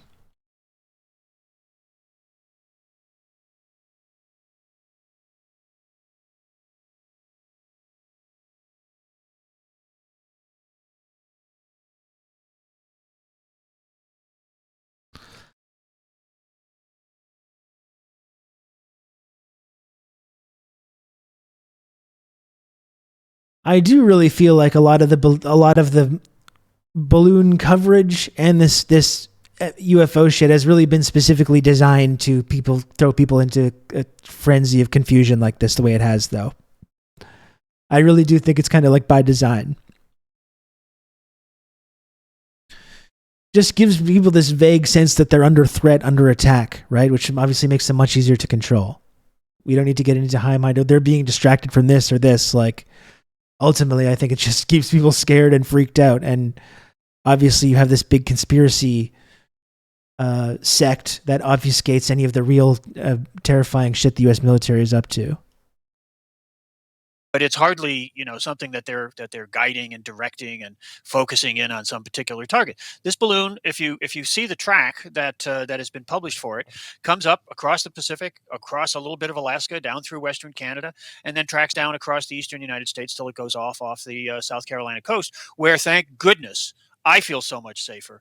It was finally shot down. It was just, such a menace, 65,000 feet Terrifying in the sky. But that track exactly follows the course of the high altitude jet stream that brought all that icy weather to New England last week. So the idea that this was anything other than, a weather balloon, other than a pretty routine activity, thousands of these are launched every year by countries all over the world, including the United States. And yes, it's out gathering information like the temperature and the air pressure and the movement of cloud patterns and things like that. It's kind of hilarious that this got blown up, not just the balloon literally, but the whole story into this major incident when it's just the ease of this, the disproportion of the American response, launching this multi-million-dollar aircraft, shooting it down with, as you say, a $400,000 missile, and acting as if this is some heroic defense against almost like a threatened invasion. Do they think that these balloons are somehow going to take over? Plus, the whole premise of this, that this was some kind of spy balloon, is undermined by the fact that the United States operates a massive espionage and surveillance program directed against China, and by the fact that these balloons, there's no indication whatsoever that it had any particular targets in mind. Yes, it happened to cross part of Montana, and we were all happy to learn that that's where so many important missiles are. I'm sure the people in Montana feel much safer now. The whole thing has just been so out of proportion and so absurd that it's hard to take it seriously. Although, of course, the way that it was responded to is yet another indication of the deep antagonism, the deep hostility felt by American elites and politicians and the military directed against China. Yeah, indeed. I mean, here's the F-22 Raptor. This is how the Air Force talks about the F-22 Raptor, and that was the plane that fired the missile. That, by the way, the F-22 Raptor hasn't been used in combat until now, this combat mission, for almost a decade. It was used in Syria. Again, in illegal operation because, of course, the U.S. intervened in Syria, not at the invitation of the Syrian government, but against its demands and wishes, and carried out many, many bombings in Syria. But here's how the Pentagon describes the F-22. The F-22 Raptor is a combination of stealth, super cruise maneuverability, and integrated avionics coupled with improved supportability. It's a critical component, Ken, of the Global Strike Task Force designed to project air dominance. And they did it. They actually projected real air dominance when they took down this balloon. But Ken, let's assume without conceding that the U.S. is correct that it's that this is in fact an intelligence balloon, that it's as part of a surveillance operation. Let's just assume that for a second. I want to let people know that according to an article in Politico that came out in July 2022, the U.S. military is working on using high-altitude balloons to monitor China and Russia. Okay, there's the headline. It's from Politico, July 22. The balloons, according to this article, are capable of flying up to 90,000 feet, meaning beyond where people can see them, and that they would reportedly become part of the country's extensive surveillance network for tracking hypersonic weapons. The development comes amid international concern that Russia and China are ahead of the United States in hypersonic missile technology. According to budget documents outlined by this outlet, the U.S. Department of Defense has signaled its intention to move the technology beyond the scientific community to various military services. Anyway, Ken, if this is a spy balloon, it would indicate, at least from this Politico article, that the U.S. is doing exactly the same thing. In other words, it wouldn't be that shocking. You needed thrust, vectoring, and stealth to pop an air bladder. You should show it everyone. Definitely, that's what I've been saying. Like, America definitely came across as a country that's a very, like, in control, strong, confident in its place in the world, and not just this, like, paranoid, dying empire, just, like, terrified at fucking shadows. Definitely seems like a country that has its shit together. Well, I think that certainly that's the case, and I have to say yet again that it's good to know that the United States is trying to close the balloon gap. Yes. Because clearly if the Chinese balloon was in fact, which I don't think it was, but let's say an espionage balloon, then we're not only worried about competition in the hypersonic weapons, but also apparently in subsonic weapons like balloons. So now, if we're going to be able to develop this really, of course, is a much more threatening looking balloon, and I think that's really important because when we saw pictures of the Chinese balloon, it did kind of look like it was just floating along, and that's not really very menacing. And I think so. It's better that our balloon is going to look much more maneuverable and much more aggressive and assertive. Yeah, it's a much stronger balloon. No question about that. It makes a real literally every single time. I don't know how many times I need to point it out. Every single time. Projection. Every claim about China or whoever else coming from the imperialist countries. Projection. Every time. Every single time. About spying, about being militarily aggressive, ethnic cleansing, the prison system, authoritarianism, dictatorship, lack of democracy, lack of press freedom, projection. Projection, projection, projection, projection, projection. Every fucking time.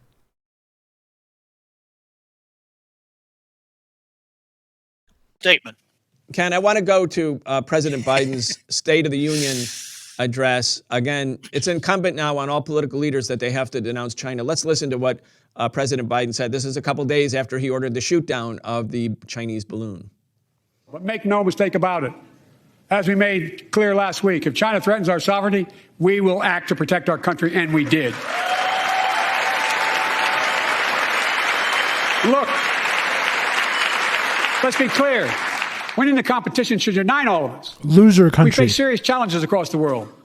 But in the past 2 years, democracies have become stronger, not weaker.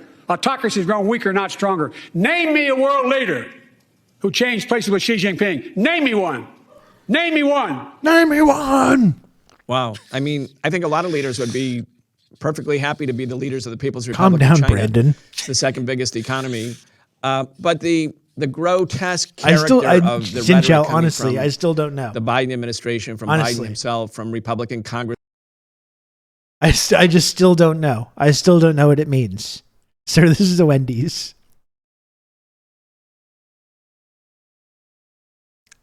I really like. It seems like a number of world leaders would probably change places with the leader of the, one of this rising superpower. right? Surely a number of global leaders would indeed trade places. He's asking who wants to be in charge when we start a war with you. I guess so. Yeah, I guess so. Yeah, I'm sure Xi Jinping's he's just shaking in his boots. Oh no, about taking on the mighty USA. The paper tiger. A paper, like this reaction, as Mao correctly referred to them. A paper tiger, as this pathetic reaction with this balloon proves above and beyond everything. Will always be a paper tiger. Yeah, I'm sure they're really terrified. Xi Jinping's really terrified of having to deal with this.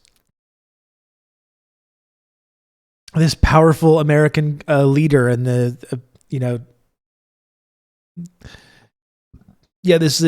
leader that clearly has his shit together.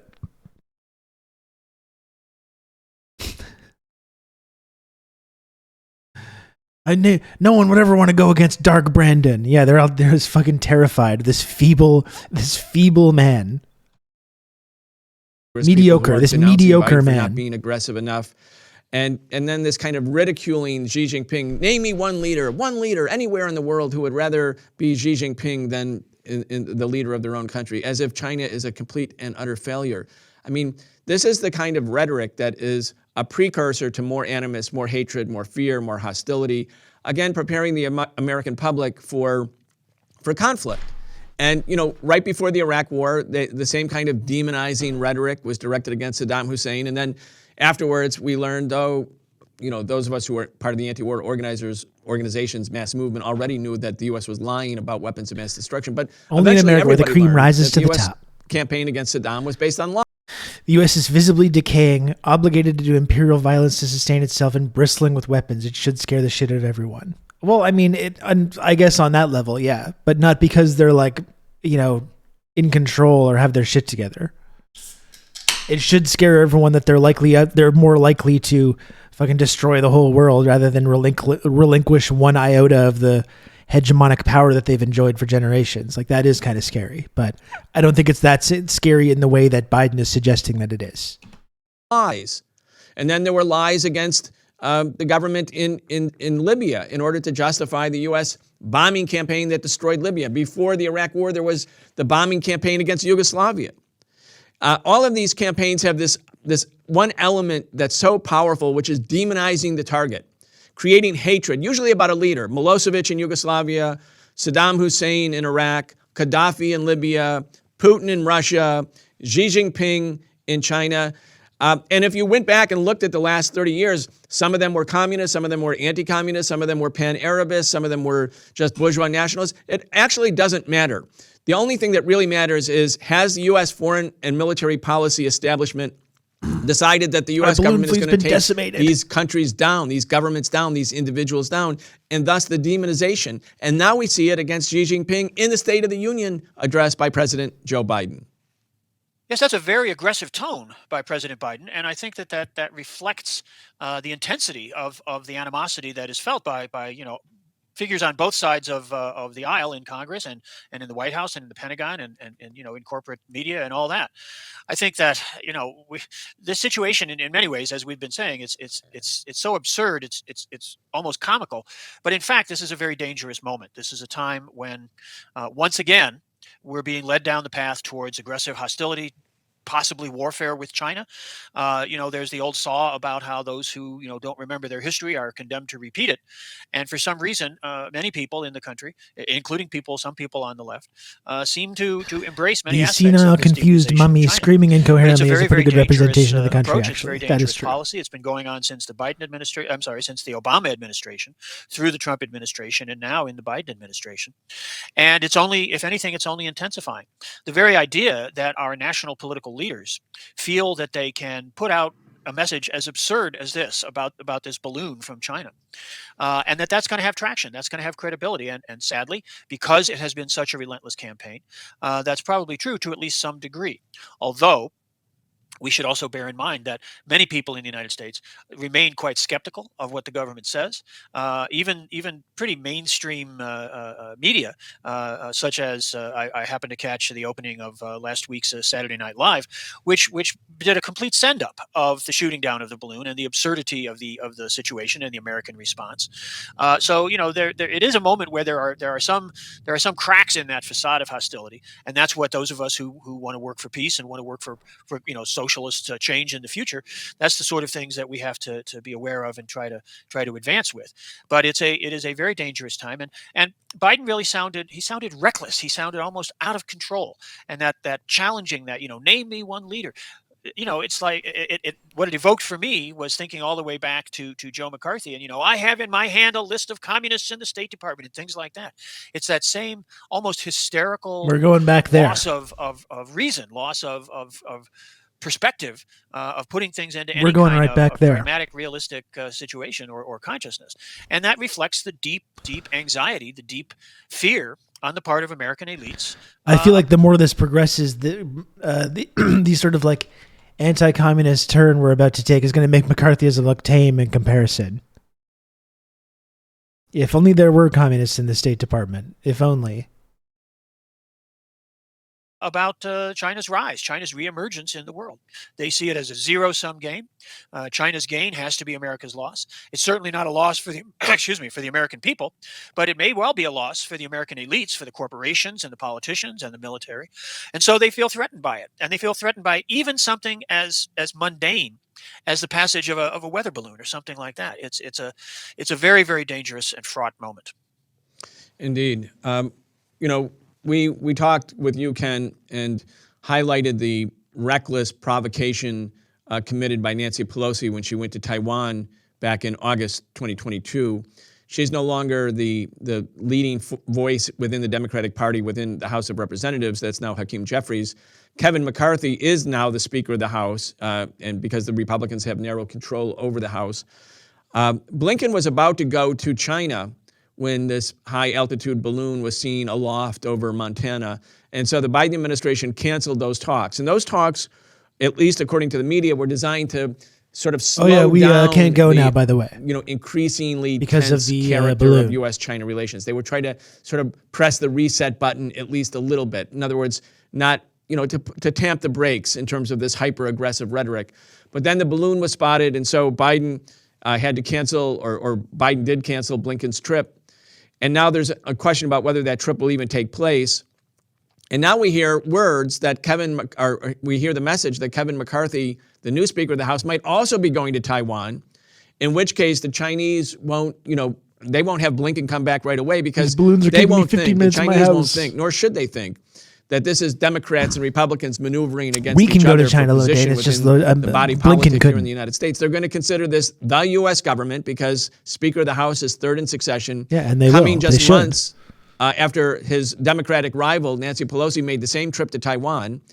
Many people in Taiwan were so offended, they were hoping the Chinese government would sort of do something to Nancy Pelosi's plane, like not let it land or something like that. But the Chinese government, as you and I have talked about, took a very cautious attitude. But again, at a certain point, War with China by 2025. I mean, there does seem to be like the U.S. military is prepping for that. Like the question is, like I was asking with Vijay Prashad the other day, or China's been very, I think, exceedingly patient about not rising to the provocations. With Ukraine and Russia, we saw Putin finally just like get to a point with the endless provoking that he was like, all right, you want your war? Here you go. Here you go. You have a war against Russia and NATO if that's what you want so badly. But China, just like whether it's been any of these kind of parts of China that they try to use as wedges in Taiwan, in Hong Kong, Tibet, Xinjiang, whatever it is, whatever region they're using to kind of cause this wedge or to provoke them with arms transfers, like with Taiwan, supporting like anti-government protests like in Hong Kong, criticizing them for their reaction to extremism in Xinjiang, whatever wedge that they've tried to use, China hasn't really risen to the provocation. Even the stuff with Pelosi this summer, they said specifically, we consider this a provocation, but they were kind of quiet when it came to actually responding to it. So you see the United States government just continually try to provoke this over and over and over and over again. The question is, what's going to be the breaking point? You know? Wuhan, of course. Yeah, absolutely. Like, they're being extremely restrained. As I pointed out on Twitter today, like, they're just closing this deal for 4 new military bases in the Philippines.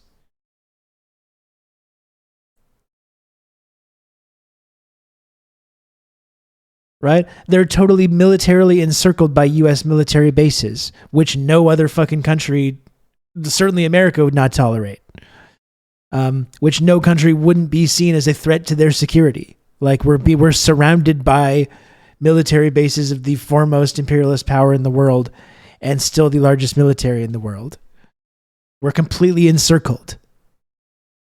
And yet, that's never considered to be a provocation. So that's the question, is when that breaking point, and when or if that breaking point is going to come.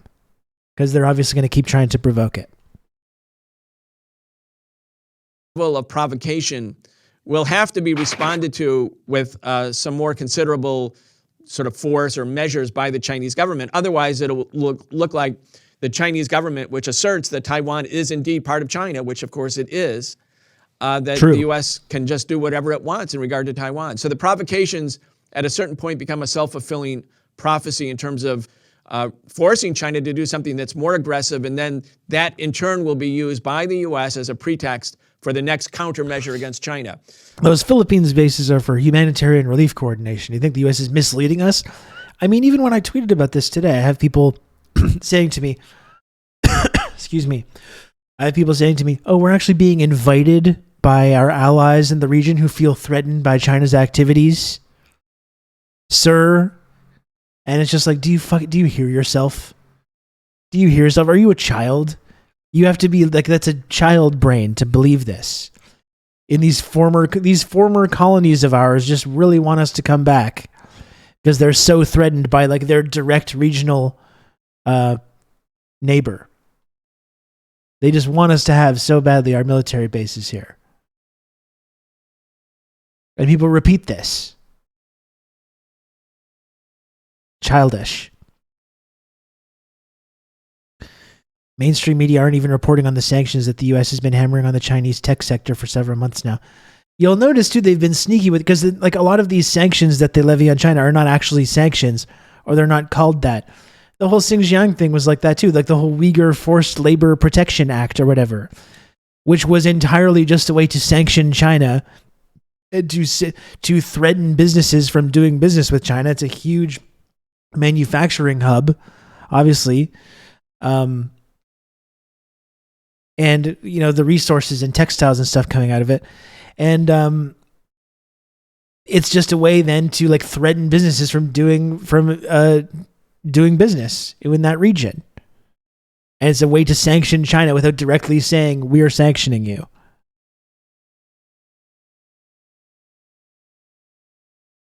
This is what's called in, sort of popular vernacular, climbing the escalation ladder. And again, it's 100% unnecessary. Nothing's happening between Taiwan and China that would warrant, like the Speaker of the House, either a Democrat or a Republican, making these routine visits now, asserting, in fact, that by virtue of the trip, that China doesn't have sovereignty. It's wild, too, because both Canada and the United States import a fuck ton of Chinese and Indian tech workers, so those immigrants will start staying home instead of emigrating. That's true. And just the way our whole supply chain is dependent on them. This is the whole idea of dengism, and where you have to kind of give credit to some of these decisions about China becoming a manufacturing hub for the whole world, which has made this kind of like war that the American elites now seem to be pushing for a lot more difficult to make it happen. It's almost like there was some logic behind some of those ideas.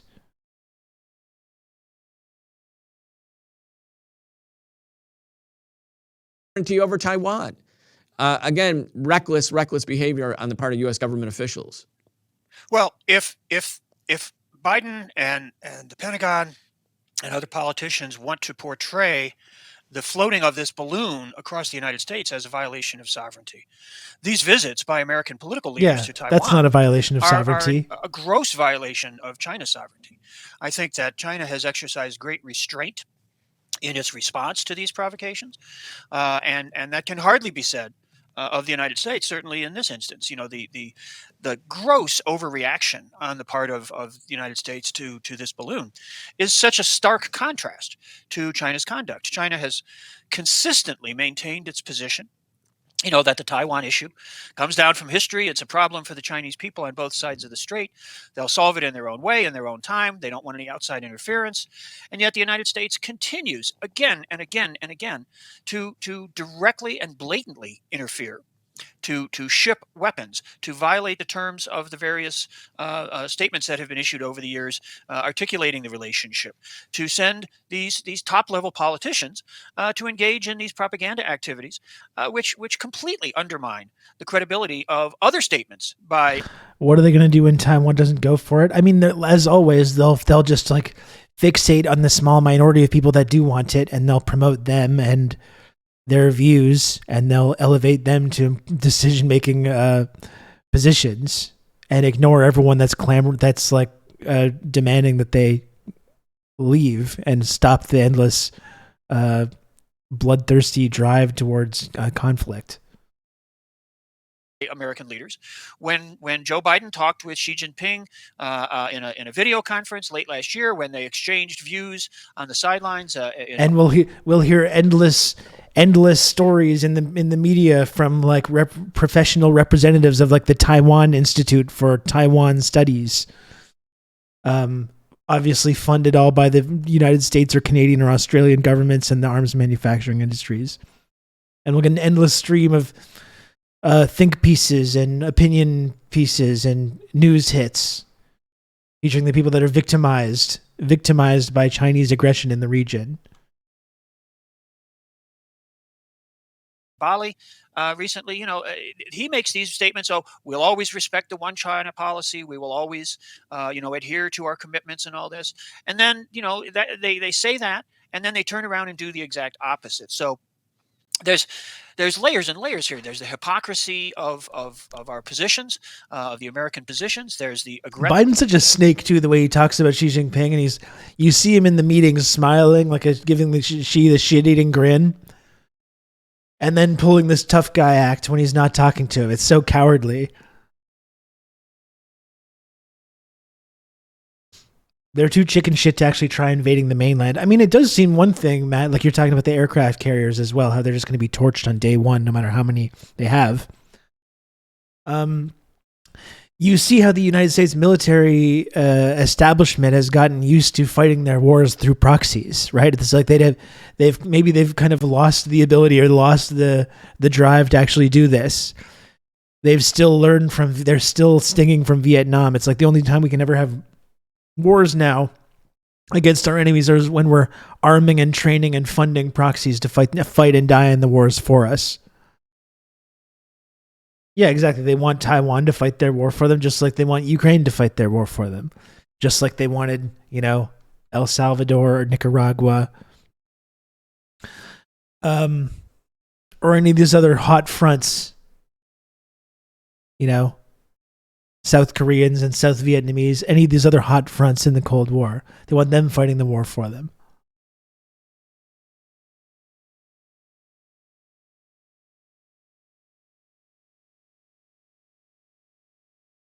U.S. and Chinese governments are both huge shit sandwiches, just different flavors. This is the South Park ideology affecting people. Tired of both, Russia too, the big three are all hypocritical, all interfere with smaller nations in various ways. I mean, it's really unfortunate how China does imperialism by signing trade deals with other countries and then going into places like in Africa or Latin America and building ports and bridges and schools and water treatment facilities and dams and nuclear plants in exchange for their resources. Compared to the U.S. version of that, which is just purely like holding these countries hostage at gunpoint and forcing them to enact austerity and cut all forms of like social spending or benefits or pensions while allowing the maximum penetration of American multinational corporations into these societies. Totally the same thing. It's just all the same thing, right? It's just totally the same. Aggressive rhetoric. There's the overreaction to incidents like this balloon. The gap between any kind. As we say, and like I want to give people the benefit of the doubt, my stance on this remains as always. When you say things like, just like during the Cold War, as a way to like not support the Soviet Union, and people would say like, well, I don't support neither Washington nor Moscow. What they meant was by that Washington. Just like today when people say neither Washington nor Beijing, what they're saying is Washington. Especially if you live in the empire and benefit from living in the empire. You're only supporting the status quo by pretending that both are bad or both are just as bad as the other. This is not true. Of rational approach to this relationship, and the conduct of full penetration. That's right. Is pretty stunning. Last week, the same House of Representatives passed a resolution condemning socialism. Congress denounces socialism in all its forms. Wow. And opposes the implementation of socialist policies. The elites are in the scared. United States of America. American elites are scared, and they're acting like it. It's one of the things that gives me hope. It's one of the things that really does give me revolutionary optimism, that clearly American elites are fucking terrified. All of this stuff, the freak out over the balloon, this like denunciation of socialism, this stuff, this new Red Scare, they're fucking terrified, and they're showing it. They're not acting like a confident empire that's secure in its status, its hegemonic status.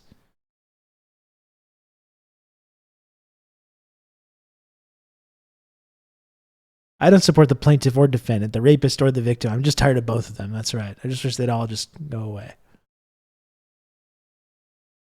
So it's one thing that does give me optimism. You know, maybe these people are going to blow up the world, which is as a result of all this, which is not going to be obviously very good. But their fear is palpable, though, and it sustains me.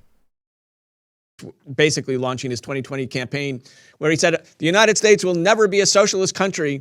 And then all of the members of Congress, including Pelosi and the Democratic leadership, rose to their feet, joining in this great ovation against socialism. And here we have, in the last week, the resolution says many of the greatest crimes in history, Ken, were committed by socialist ideologues, and then goes on to mention the great criminals Vladimir Lenin, Joseph Stalin, Mao Zedong, Fidel Castro, Pol Pot, Kim Jong-il, Kim Jong-un. How do they put Pol Pot? First of all, like you're naming a number of like fucking heroes, but how do you even include Pol Pot in that if you're the U.S. government when they supported Pol Pot? He was their guy. When the Vietnamese got rid of Pol Pot and defeated that regime, the CIA and the U.S. State Department continued to supporting Pol Pot and his supporters for fucking years afterwards, when they weren't even anywhere close to being the legitimate government. And now they're saying, oh, that guy was such a baddie. It's like they were literally supporting and empowering him. Pol Pot was defeated by Vietnamese communists. Exactly.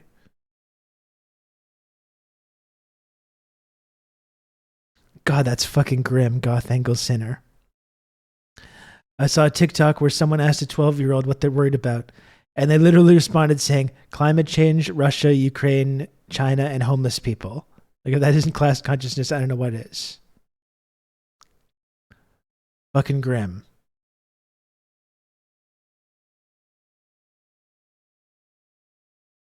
Daniel Ortega, Hugo Chavez, Nicolas Maduro. The majority of the Democrats voted for this resolution. Most of these people friends of the stream. So, just a reminder to everybody, socialism in all of its forms, Helen Keller, socialist, Albert Einstein, socialist, Martin Luther King Jr., socialist, of course, Paul Robeson, W.E.B. Du Bois. When they say socialism, when they say defeating socialism in all its forms, they think they're admitting that they believe that defeating the Nazis was bad. Anti-communism is fascism.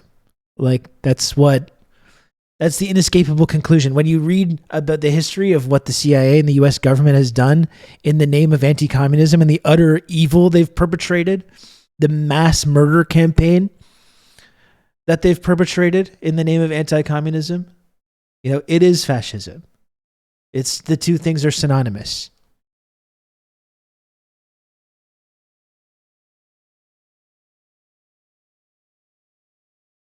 Boys, the great labor leaders and leaders of the peace movement in the United States, What about almost Venezuela? always socialists. That's right. There you go. But we have this thing that's going on, Ken, which conflates socialism, communism, autocracies, so-called in the case of China, or they say China and Russia. And the American government is both victimized and threatened by the socialists on the march. Here we are 30 years after the collapse of the Soviet Union, and conflating that with China's march for world domination as it's presented to the U.S., to the people in the United States and in Congress and in the media. It's this tried and true tactic of using anti-communism as the beacon call for war, for aggression with those who are fighting for social justice. And the fact that it's bipartisan, the fact that 109 Democrats joined with all of the Republicans in issuing this resolution, it also says, and one of the co-authors of the resolution makes the point, that this would ensure, this is from Congresswoman Salazar from Florida. She said about the resolution, it would ensure that the United States commits to never begin or normalize the implementation of socialist policies. You're going to have good old Rob to talk you through all this. Abe ________. Thank you very much for the Prime sub. Thank you, Abe. Brand new community member. Thank you for the Prime. I really appreciate it. Yeah, Ro Khanna voted for that. What an absolute joke. I know. It is a joke.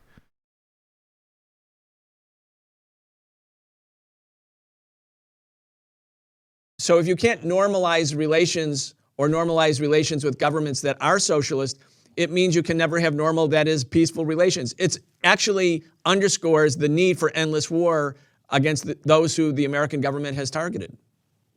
Well, I think this resolution was a fascinating moment. Certainly, clearly, the redeployment of old tropes about socialism and the Red Menace and all this. But I think that it's interesting that it comes at a time when socialism is back in the political conversation in the United States. This is a time when all over the country, especially among younger people who aren't sort of tainted and don't have to carry the intellectual baggage of all those decades of anti-communism as a kind of secular religion in American politics. It's a time when people are talking about socialism. There are campus organizations springing up at universities across the country, Students for Socialism, socialist action groups, things like that. I think that there's been a significant re-engagement or re-emergence of the ideas of socialism that are gaining some traction in America. And of course, that's exactly what these politicians fear, the idea that there could ever be any alternative.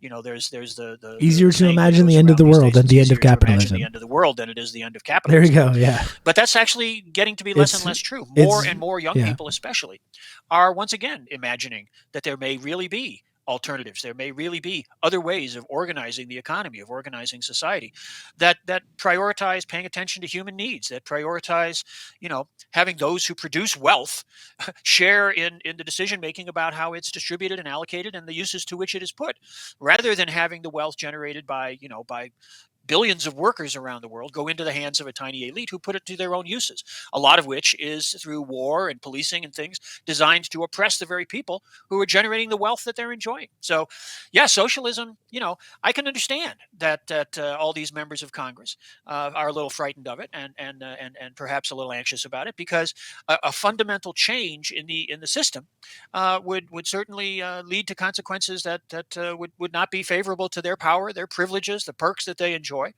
That's on a broader level. That's the fear that drives the American elites in their hostility to people all over the world, not just China. China is one of the biggest targets, but certainly Russia, even India, Brazil now that Lula's back in power there. Any country that doesn't subordinate itself to the interest of American capital becomes a target for American foreign policy. It doesn't matter even if it's a socialist country itself. Russia is certainly not a socialist country, and yet it defies American capital, and so it has to be demonized and punished, in ways that countries like Saudi Arabia, which certainly don't embody anything like what we purport to have as values in this country, are warmly embraced and flooded with money and aid and weapons and all this. So it's really very clear what underpins American policy. And so Congress passing this resolution, Deletion Corridor. That's why they hated him. the balloon. These are stark. That's why they hated Corbyn. Of the fundamental truths of American politics. That's why they couldn't stand him. That's why they had to destroy him. The fear, the aggression that's going to be directed towards anyone around the world that defies American hegemony. And part of the plan, I believe, with the right wing in Congress, I mean, of course, the Republican Party, significant parts of the Democratic Party, certainly people who identify, the political leaders who identify with the libertarian wing of the Republican Party. It's also designed, what they're trying to do right now is cut Social Security. They're trying to cut Medicare. They're trying to deny poor people access to health care services through Medicaid. This is part of their agenda.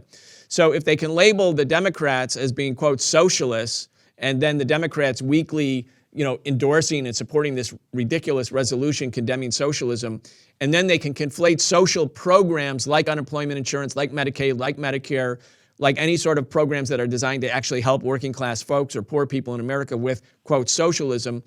That also becomes an ideological tool against working class communities here in the United States. And again, it's part of the way that the reactionaries throw sand in the eyes of progressive people, or people who may not be progressive in a political sense, but are relying on social service programs that are designed to help working class people, that were the consequence of the earlier struggles of the labor movement or the civil rights movement.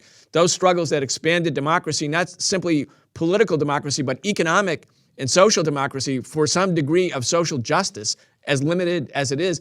Those programs are now on the chopping block.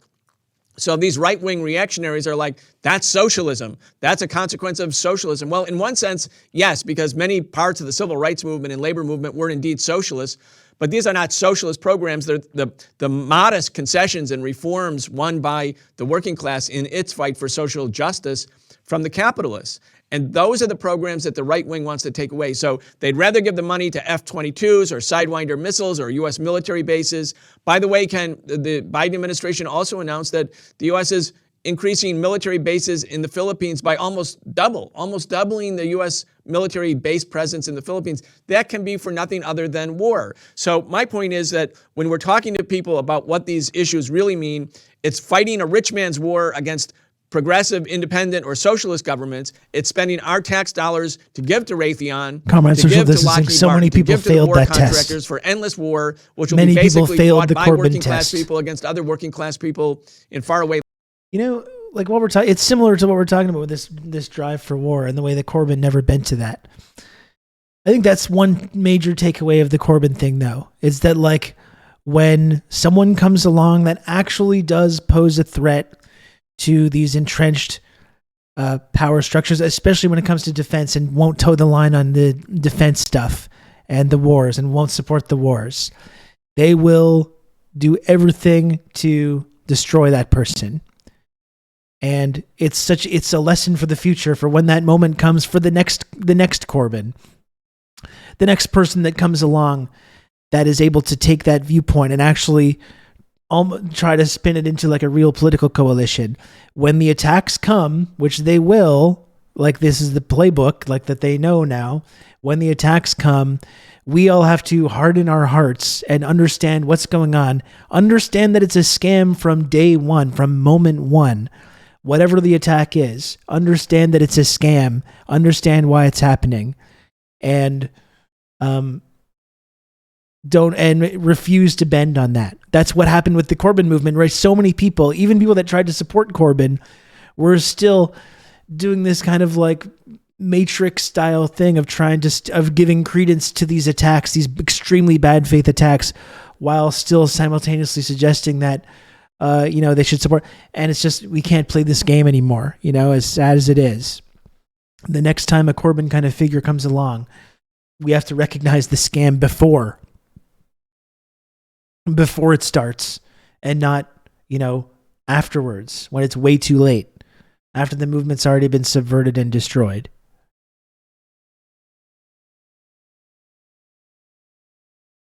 Yeah, the Paul Mason types all showed their true colors, you know?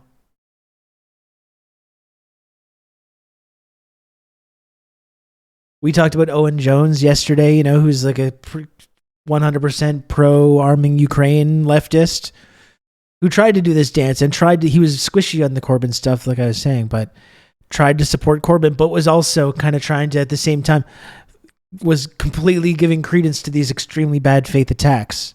And like, what did that gain? What did that kind of analysis gain? That kind of synthesis? It didn't buy anyone. All it did was increase the likelihood that the attacks were going to work on people. Yeah, buckled. That's what I mean. Like it's hard to be accused of this kind of stuff. It's hard to be accused of being an anti-Semite or a fucking fascist sympathizer or a genocide apologist or whatever it is, a genocide denier.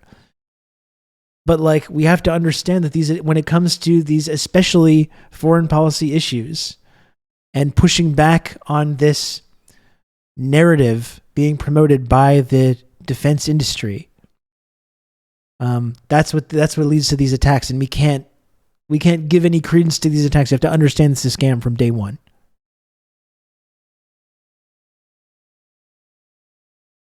Yeah, in case you want a list of who's going to be on the attack for the next Corbyn. Yeah, that's for sure. Yeah. Remember when Bernie was going to execute Chris Matthews in Central Park? I remember. Yeah, I remember the freak out about Bernie very well. I mean, I tweeted about it a lot. I was in podcasting a lot at that time. It was honestly, I really went through a big political shift by seeing what happened to the Corbyn movement and the Bernie movement in 2019 and 2020. I think any hope that I had of like engaging in the system in this way kind of slipped away during that period, because you saw the way that the establishment, when it's under threat, will go all in on just crushing these movements, and how many people will support it, even people that claim to be allies. It lands, and all of it done in the name of, quote, defending us from democracy or anti-communism or against China. Anyway, people have to understand what's really going on with this war drive, because it's conflated with a war at home against working class people and a war abroad. Yeah, for sure, Prabhar. Yes, I think that, I mentioned earlier the line about, if you forget your history, you're condemned to repeat it. And I think that hearing something like this resolution about socialism should remind us, should once again bring to our awareness, some of the patterns we've seen in American history itself. These guys want to go back to, here we are in the 2020s. What they want to go back to is the roaring 20s of the 20th century, which was a period of freewheeling capitalism, that speculation ran wild. And what that took us directly to was the Great Depression that lasted for more than a decade and saw, millions and millions of Americans out of work and destroyed the livelihoods of working people across the country. And, the reforms, the measures that were taken at that time, some of which were very clearly aimed at thwarting deeper changes, at blocking true revolutionary change, but which nonetheless created a more progressive environment, a slightly more egalitarian system in the United States. Those got undermined again after the 1960s. In the 1970s, the rise of neoliberalism.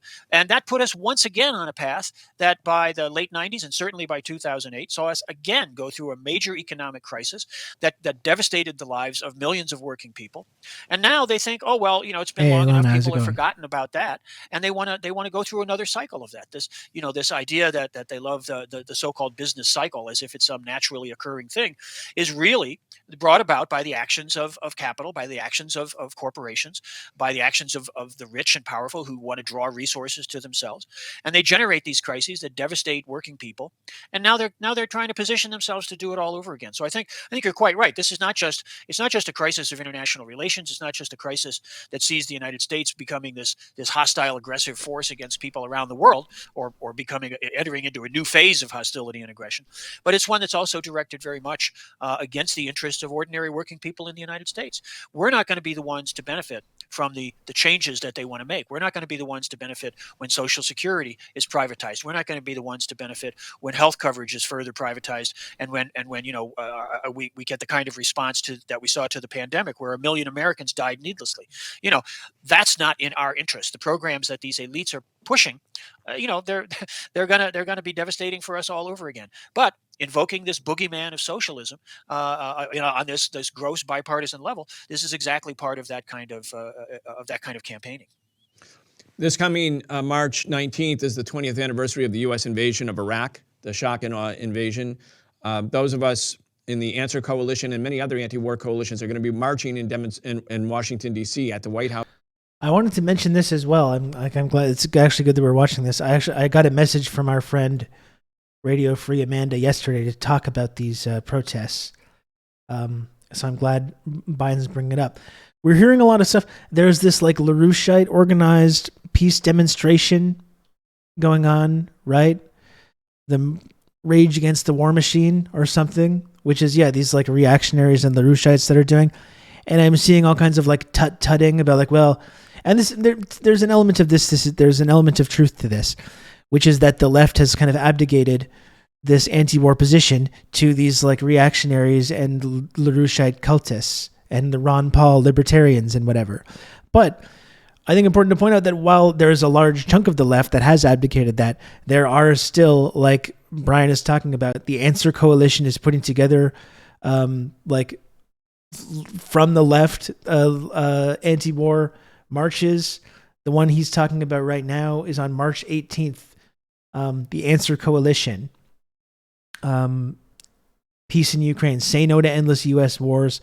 Fund people's needs, not the war machine. Saturday, March 18th. So as much as people say like, oh, we have to work with the LaRoucheites and work with these like Ron Paul libertarians or whoever it is doing this thing. You actually don't. I mean, there is a left-wing anti-war movement that is very active and is trying to make more of an impact. So we should support that and not support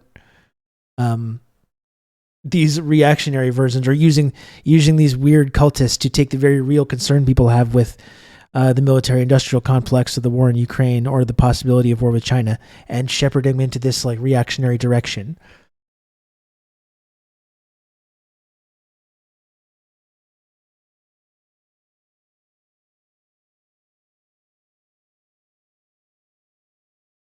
Unfortunately, a lot of the left are just sock Dems, and as soon as the war is brought up, they're indistinguishable from neocons. I mean, that's what has been the main takeaway from me, and I think a lot of folks in this community over the last year. We've seen a lot of that. It's been very unfortunate.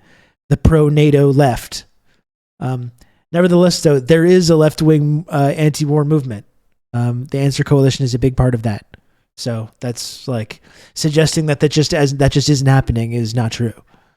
You know? That was my only point. On Saturday, March 18th. I hope people can join us there. We're making the point that the war drive that the U.S. was engaged in after the fall of the Soviet Union, after the so-called end of the Cold War, or the end of the so-called For sure, NATO Bidenist is not just a gag. The U.S. went to war against for sure. Yugoslavia, and then it invaded Afghanistan, it invaded Iraq, it went to war against Libya, it tried to overthrow the government in Syria.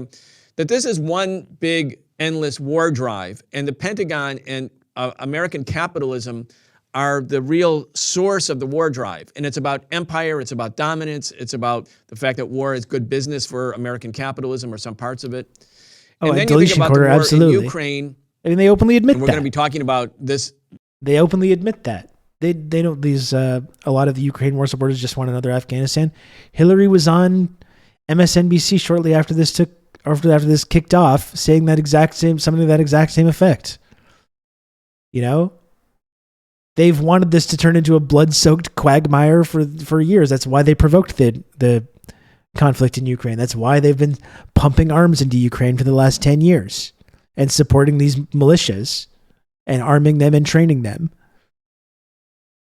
That's why whenever you talk about peace in Ukraine or negotiations, they call you a tanky, ironically. Because these people, they want endless war. They want an endless quagmire because that's good for them. It's good for the arms manufacturing industry, and it's good for destabilizing Russia. That's all. War in Ukraine is a proxy war that the U.S. is waging with Russia and is part of the endless U.S. war drive. But then when you think about the fact that the U.S. is not only confronting Russia. I feel very strongly that there was more class-conscious left emerging before Biden took power that got immediately suppressed, just like the Dems suppressed the anti-war movement around Iraq. I think that absolutely tracks. Yes. I mean, this whole Ukraine war has been a Russia-Ukraine war has been a sort of like shining a light on that, or just how it's been completely suppressed, and how many people in this kind of movement that maybe at one point had some kind of revolutionary potential have just like pivoted to supporting the exact same government, the exact same military-industrial complex they claimed to once be against. Russia, but also preparing for major power conflict with China. And Russia and China have retained their basic alliance in spite of the pressure that came about with the Russian decision to intervene in Ukraine a year ago this month. When you look at the big landscape here and you see the U.S. is not stepping back from war, the U.S. is escalating war, that it's not simply in response to Russia in Ukraine.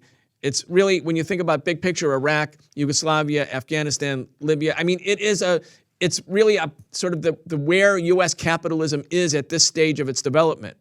It wasn't always this way. It wasn't always that U.S. capitalism had to be endlessly at war.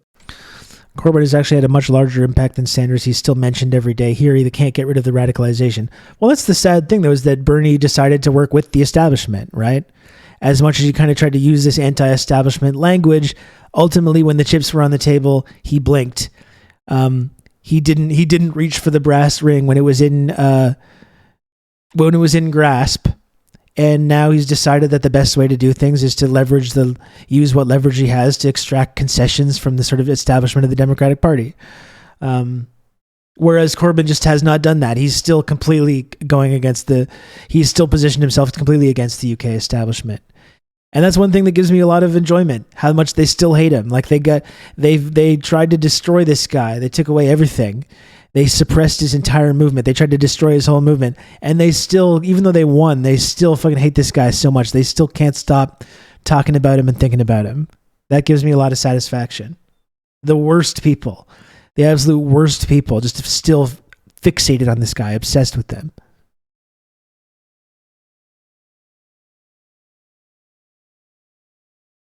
Yeah, they flashed the heart attack gun at Bernie and he rolled over. That's right. But that's where it is right now. And one of the things that I think is particularly dangerous is that if people think this is just rhetoric, or even the shoot down of the balloon, which we can make fun of, and you and I have both done it, as you mentioned, Saturday Night Live, pillaring it. It's actually got a humorous element to it. But we are on the path towards war. And people would think like, no, there's not really going to be a war with China because China's too big and China and Russia have nuclear weapons. But I think that's Pollyannish. You can see that things can happen, including like a balloon that goes off course or becomes suddenly like the point of conflict at the moment that the Secretary of State was going to China to presumably, put the brakes on the escalating crisis. A simple thing like a balloon showing up creates a whole new political environment. And instead of negotiations, the rhetoric escalates. And instead of Blinken going and having some diplomatic head-to-head with his counterparts in Beijing, you have Kevin McCarthy on his way to Taiwan. You can see how the sequence of events can easily spin out of control. And that's why I believe that the points that we're making here in our discussions and the points we're making on this show, they have to be taken seriously. This is real. Very much so. I think that we're in a time of great danger. We're in a time where people need to pay close attention to what's happening.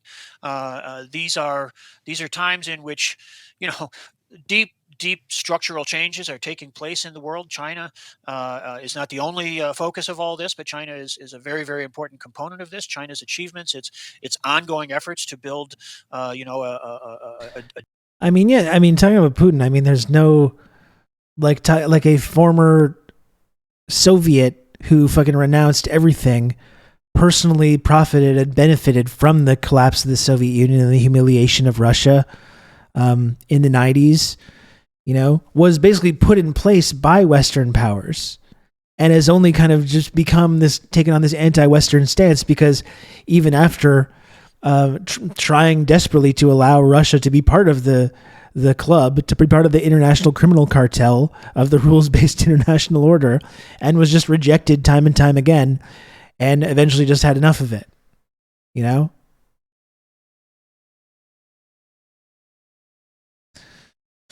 Like someone, that's the ultimate irony about all the complaining about Putin is like Putin wouldn't even be in power in the first place without Western imperialism and without American influence. He was their guy. He put, like America put him in the position that he's in today. And then they complain about how he's worse than Hitler. It's like, well, this is the guy, you fucking created this problem. Now you're dealing with it. You created this problem and now you're dealing with it.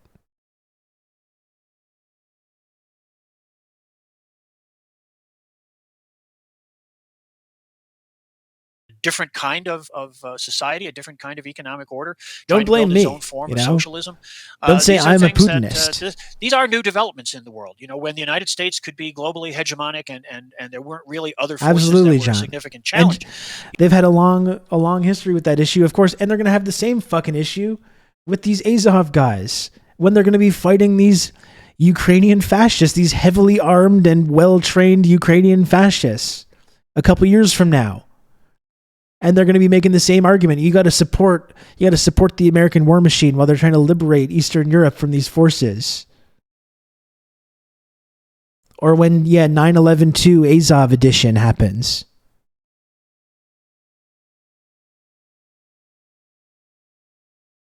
You can count on me. You're going to have good old Rob to talk you through all this. TRRS Sankara. Thank you, MindFad, for the 4 months of Tier 1. Thank you very much. Russian-affiliated Twitch streamer. That's what they call me. Twitch screamer. Oh, my. It's totally intentional, isn't it? Yeah. Especially in the wake of the end of the Cold War, there was that whole end of history nonsense for a while. But for a while, I think the Americans convinced themselves, the elites convinced themselves that they were going to be able to preside over a world in which capital would have sort of free range everywhere. And that has proven not to be the case. And it is increasingly the case that that capital is challenged by places that simply don't want to be subordinated to it, or by places like China that present significant alternatives to it.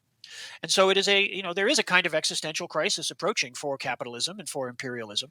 And in the face of that, the desperation and the hysteria of these elites and the incredible military power that they control constitutes a real threat, a real risk, a menace to the livelihoods, the futures, the very survival of people around the world, including the American people.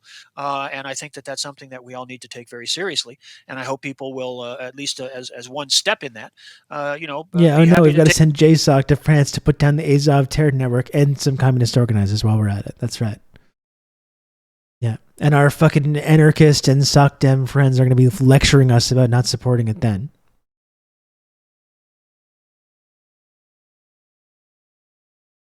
Take to the streets in March 18th, to express the need for peace and the need for reorganization and a reprioritization of politics here in the United States, as well as in our relations with other countries. Ken, you and I have been working together on a couple book projects. One is we did almost 9 hours of interviews about China's foreign policy from 1949. That's going to be coming out in book form soon. We worked together on another book, the title of which is China's Quest for a Socialist Future.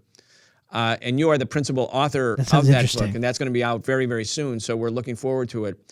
But the reason I want to mention I should get Brian on this books, show. but the one that's coming out soon, China's Quest for a Socialist Future, is that in your documentation, in your scholarship, and in this book, you go through the different stages of China's evolution since the 1949 revolution. And it's nothing short of remarkable, the progress that China actually has made. Yes, it is. Under the leadership of the Communist Party, which doesn't mean you can't have criticisms. It is remarkable. You have to be a camp follower. It's historic. Of the Chinese Communist Party. Nothing like that is necessary. You and I are both independent socialist voices.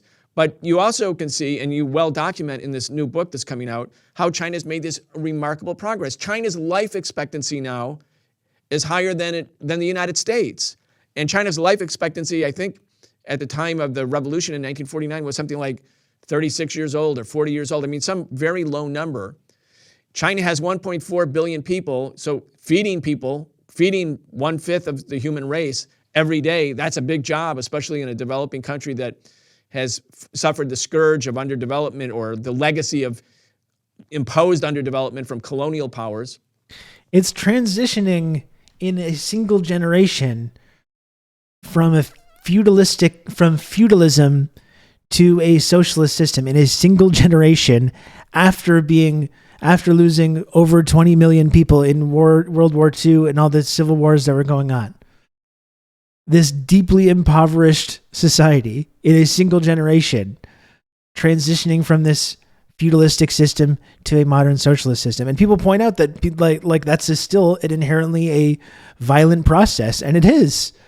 But like, again, that's always what the argument is, right? In our societies, we had like centuries to make that transition, that industrialization process.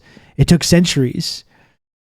Whereas when you have Russia or you have China, immediately just embracing this completely different mode of production and completely transforming their culture in a generation. You know, it's like unbelievable to even think about.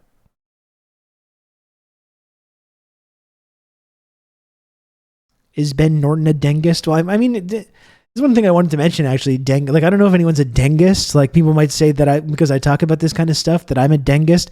I'm not, though. You know, I'm not a Dengist at all. But what I am is a materialist. You know, and if you're a socialist, you should be a materialist. And it's just easy to look at the progression that's happened and understand the basic process that's gone on and understand the way that that's like overall, even though that there's been mistakes, has had a hugely positive impact on millions of people's lives. It has been an incredible transformation. It's also, I think, being a materialist, like when you get back to these like Western Maoists that say that reject everything that Deng did and reject everything about socialist China today, because, and this to me is the opposite of being a socialist, because they view China and they want to think about the China that they've envisioned in their mind, the fantasy version when none of the mistakes happened and the socialism button was pressed and they did everything correctly, rather than just dealing with China as it actually is. You know, to me, that's being a materialist. Like, you can just look. We don't have the fantastic invented fantasy version of China today. We have the China that exists now. So you have to be able to understand like it in that context. Yeah, which doesn't mean that you fetishize anybody or that you think anyone was like 100% correct or perfect or that mistakes didn't happen. But it's just recognizing this scientific process of building socialism with these unique conditions. The immense challenges and roadblocks that were in the place of building this kind of socialism in this society with these specific conditions. And just recognizing that despite all those challenges and despite whatever mistakes or whatever contradictions emerged, it's still been pretty fucking amazing. Pretty successful. Like, I know for people in the West, it's just not enough, and it'll be never enough to give any credit for this process. But like, when you just take a look back at this progression that's happened, it's pretty fucking incredible.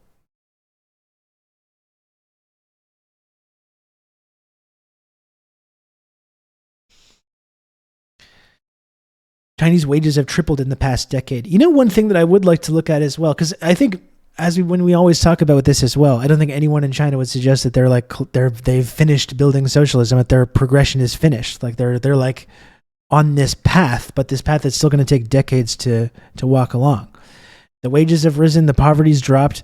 I know I was seeing a chart the other day about how in Shanghai and Beijing are like some of the worst housing discrepancies.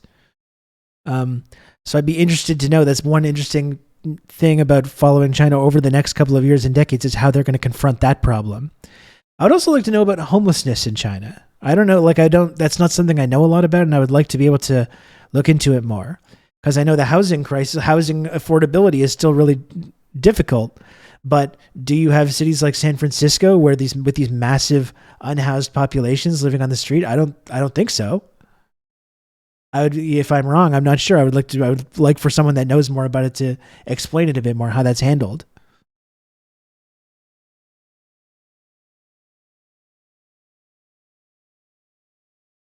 Did you ever read the American research on CPC popularity that they carried out? They found it was around 83% approved, even though they weren't looking to skewer it. Yeah, and that's the same thing. And people in our society, where we have zero democratic input, even though we have this like fake liberal democratic system, deeply unpopular institutions like the fucking Senate and all these politicians, just deeply unpopular.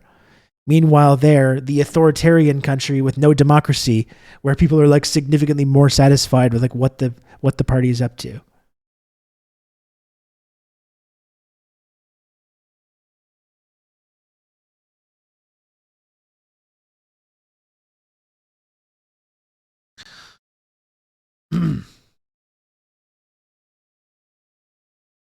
Anyway, it's not being a Dengist though. It's just being it's just being a materialist. And if you're a socialist, I think first and foremost you should be not only an internationalist but a materialist.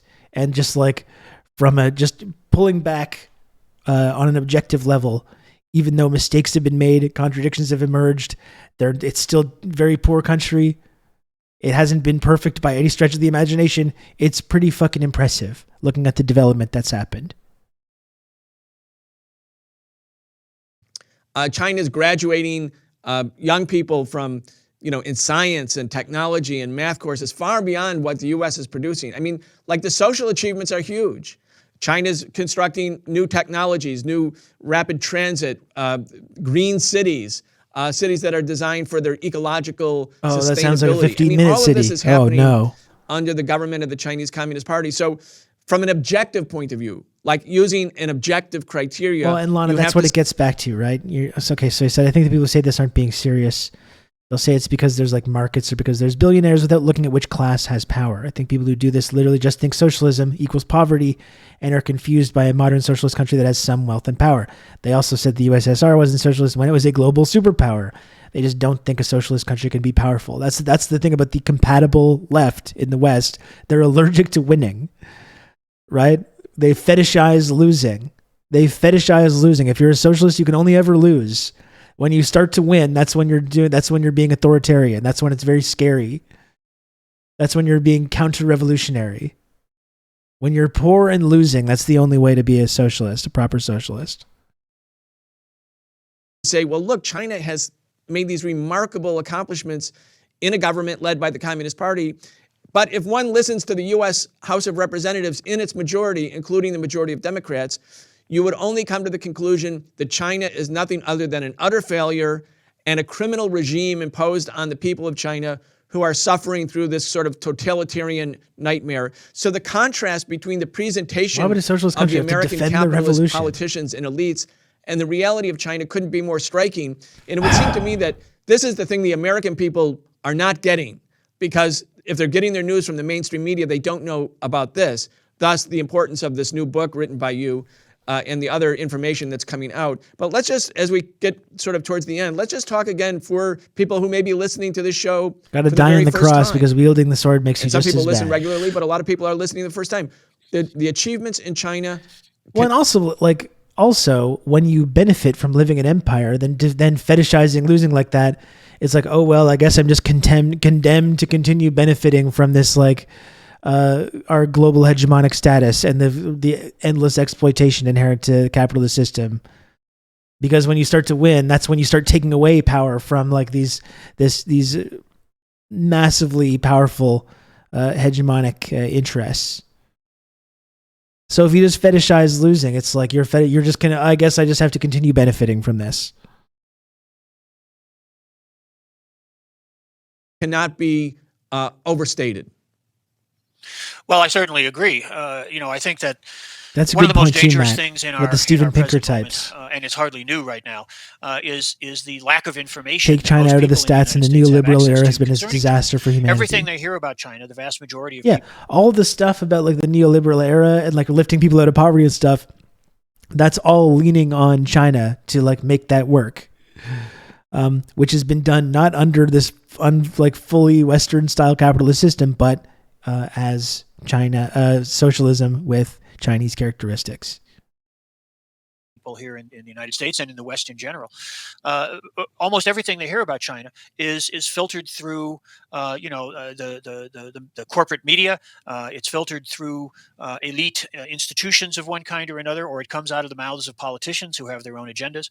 Very few people in America or the West more broadly read or speak Chinese, and so the ability to have any kind of direct knowledge or awareness of China and of what the realities of life there are like is very very minimal here. And I think it's sadly all too easy for people to fall into an acceptance of this idea that China is some sort of bleak landscape of oppression and this heavy surveillance society and a place where there's no freedom of expression, and the realities of life in China are quite in contrast to that.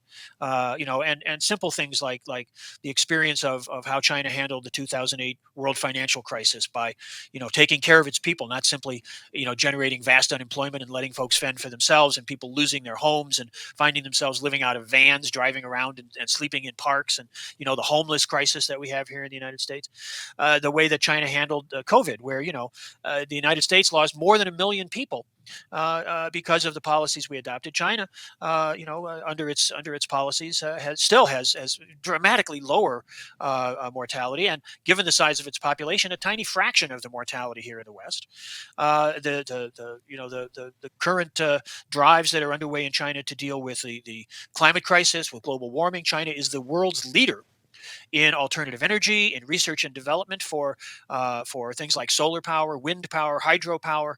It has made tremendous strides to coming to grips with pollution and other kinds of environmental stresses, many of which were in fact generated by its rapid economic development. But they've understood that, they are coming to grips with that, they're taking necessary measures. And again, I certainly concur entirely with what you said. It's not that China is perfect or a worker's paradise or something like that.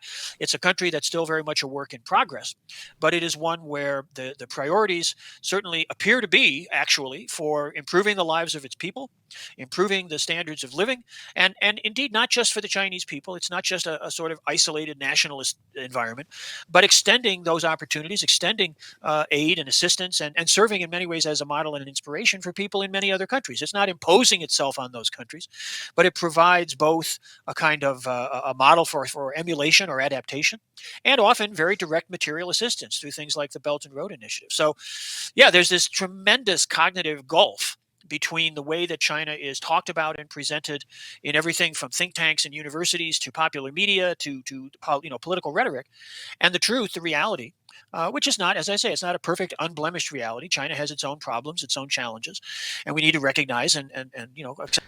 I remember how demonized they did Beijing in 2008. Now look at it. I'd love the U.S. to release updated, consistent scans of air quality in our cities like they do in China. Yeah. Or all the fear-mongering about the ghost cities. Remember the dystopian Chinese ghost cities, which are now all like big metropolises filled with millions of people. The Olympic coverage this year, too. We talked about it on the show. It was just fucking wild how outrageous it was. It's absurd. Accept those and cope with those, but it's but the gulf of truth, the gulf of reality, is just so significant that I'm glad that we do these programs and we've got these publications coming out, and obviously things will continue to pursue going forward. It's quite an uphill battle, but it's one which, like the reemergence of socialism on the American political agenda, massive is one cities which, bigger than anything in the persistence U.S. that we've just never even outreach, heard of. I hope that we can have some effect. All right, we're going to leave it right there. Dr. Ken Hammond, thank you so much. Always glad to be here, Brian. That was great stuff. Thanks to John McCain's ghost for staying on my ass about that. Great talk. I gotta get Brian Becker on the show.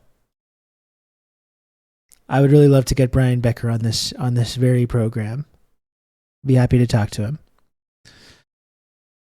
I think I better go soon, folks. I'm like a little over 3 hours here. I'd like to stay a little bit longer, but like I'm just tired. I didn't sleep very well last night. When can we get you on Subversive History? I would happy to go. I'd really be happy to do it anytime, Johnny. It's just Friday is difficult usually, which is I know when you do your shows with guests. I would really be happy to do it though. This Friday would not be good, but maybe in the coming weeks I'd be more than happy to.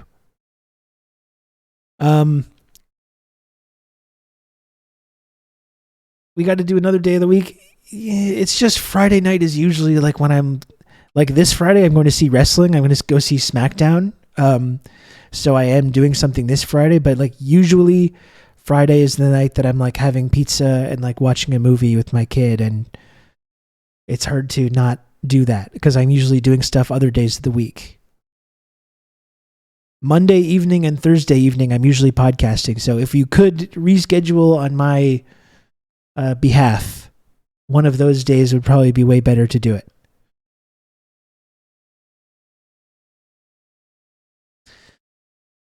No, the kid is not coming to SmackDown. I'm going with a friend of mine that's coming to stay in Montreal for a couple of days. I would really like to go because like my kid is very interested in Sami Zayn and the whole bloodline storyline and everything. And it's going to be a legendary pop for Sami on Friday and on Sunday when he wrestles Roman Reigns.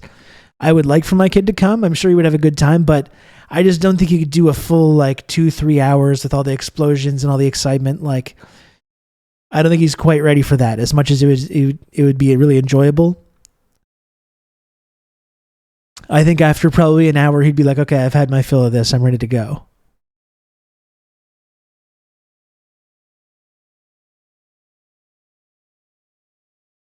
I think 9 or 10 will be what Ren would have to be before I take her to a show. Yeah, I think it's a lot. It's a lot to ask a little kid.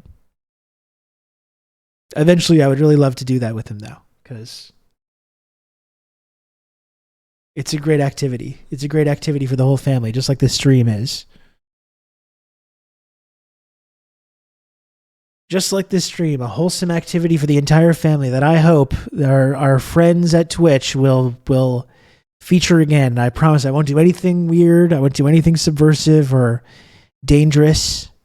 You know, it'll be totally cool. Anyway, folks, yeah, I gotta go. I'm tired. Johnny, we'll figure out a time to do that though.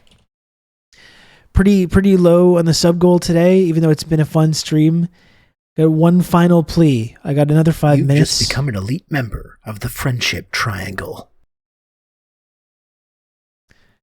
Gen X Bushy, thank you for bailing me out yet again. Gen X Bushy, always saves the day at the last moment. You can count on me. You're gonna have good old. Thank you, Rob, Gen X to, Bushy, for the talk 5 through gifted all subs. this. I really appreciate it. I like doing the dance at the same time too. You can count on me. You're gonna have good old Rob to talk you through all this. By the way, while we're seeing this alert, count on me. You're gonna have good old Rob to talk you through all this. Dethrone92, thank you for the gifted sub.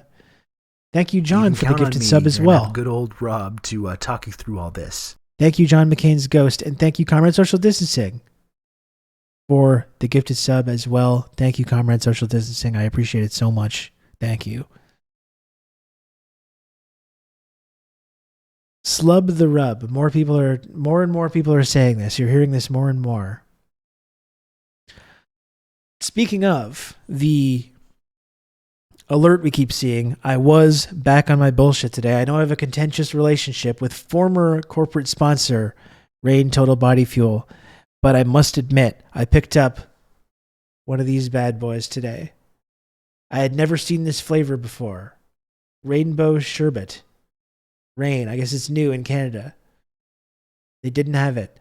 And against my better judgment, even though I am in a blood feud with this energy drink corporation, I did try this, and God, it was fucking good. It was so good, honestly. I was mad at how good it was. I didn't want to like it, you know? Wow. Okay, Rob. Seriously, wow.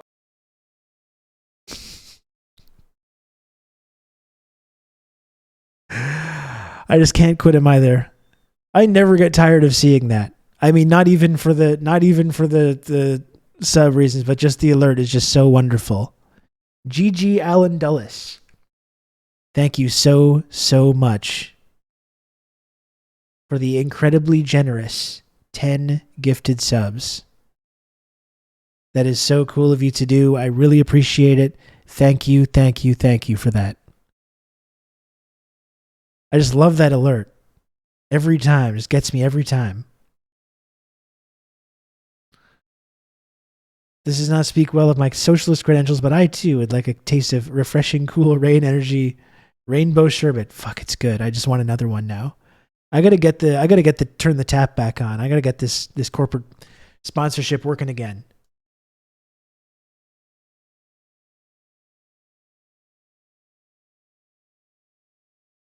I gotta get some more of this bad boy.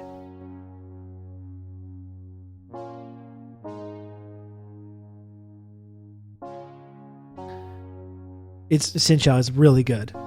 It is really, really good.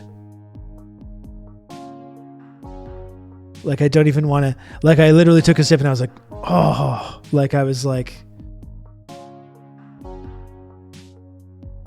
I was taken aback.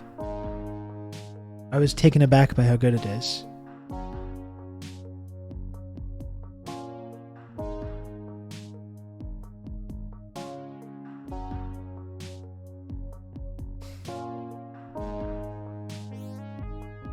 I was gobsmacked, that's right.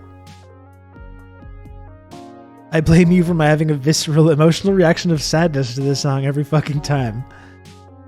That's okay, it's supposed to be happy. It's happy but a little nostalgic. You know, it's not goodbye, even though that's what it says on the screen.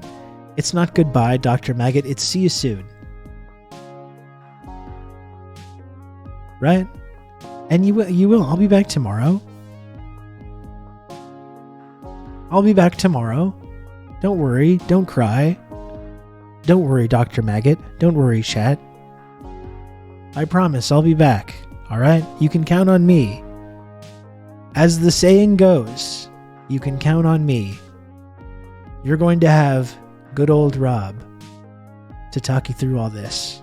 It's not just a catchphrase. It's not just an alert.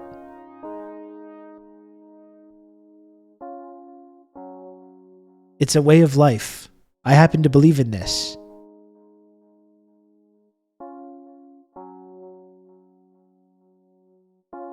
I'll see you folks tomorrow. Thank you for watching, and thank you everyone for supporting this stream. Really. Thank you. Give my regards to our friend Doc Hollywood. Goodbye.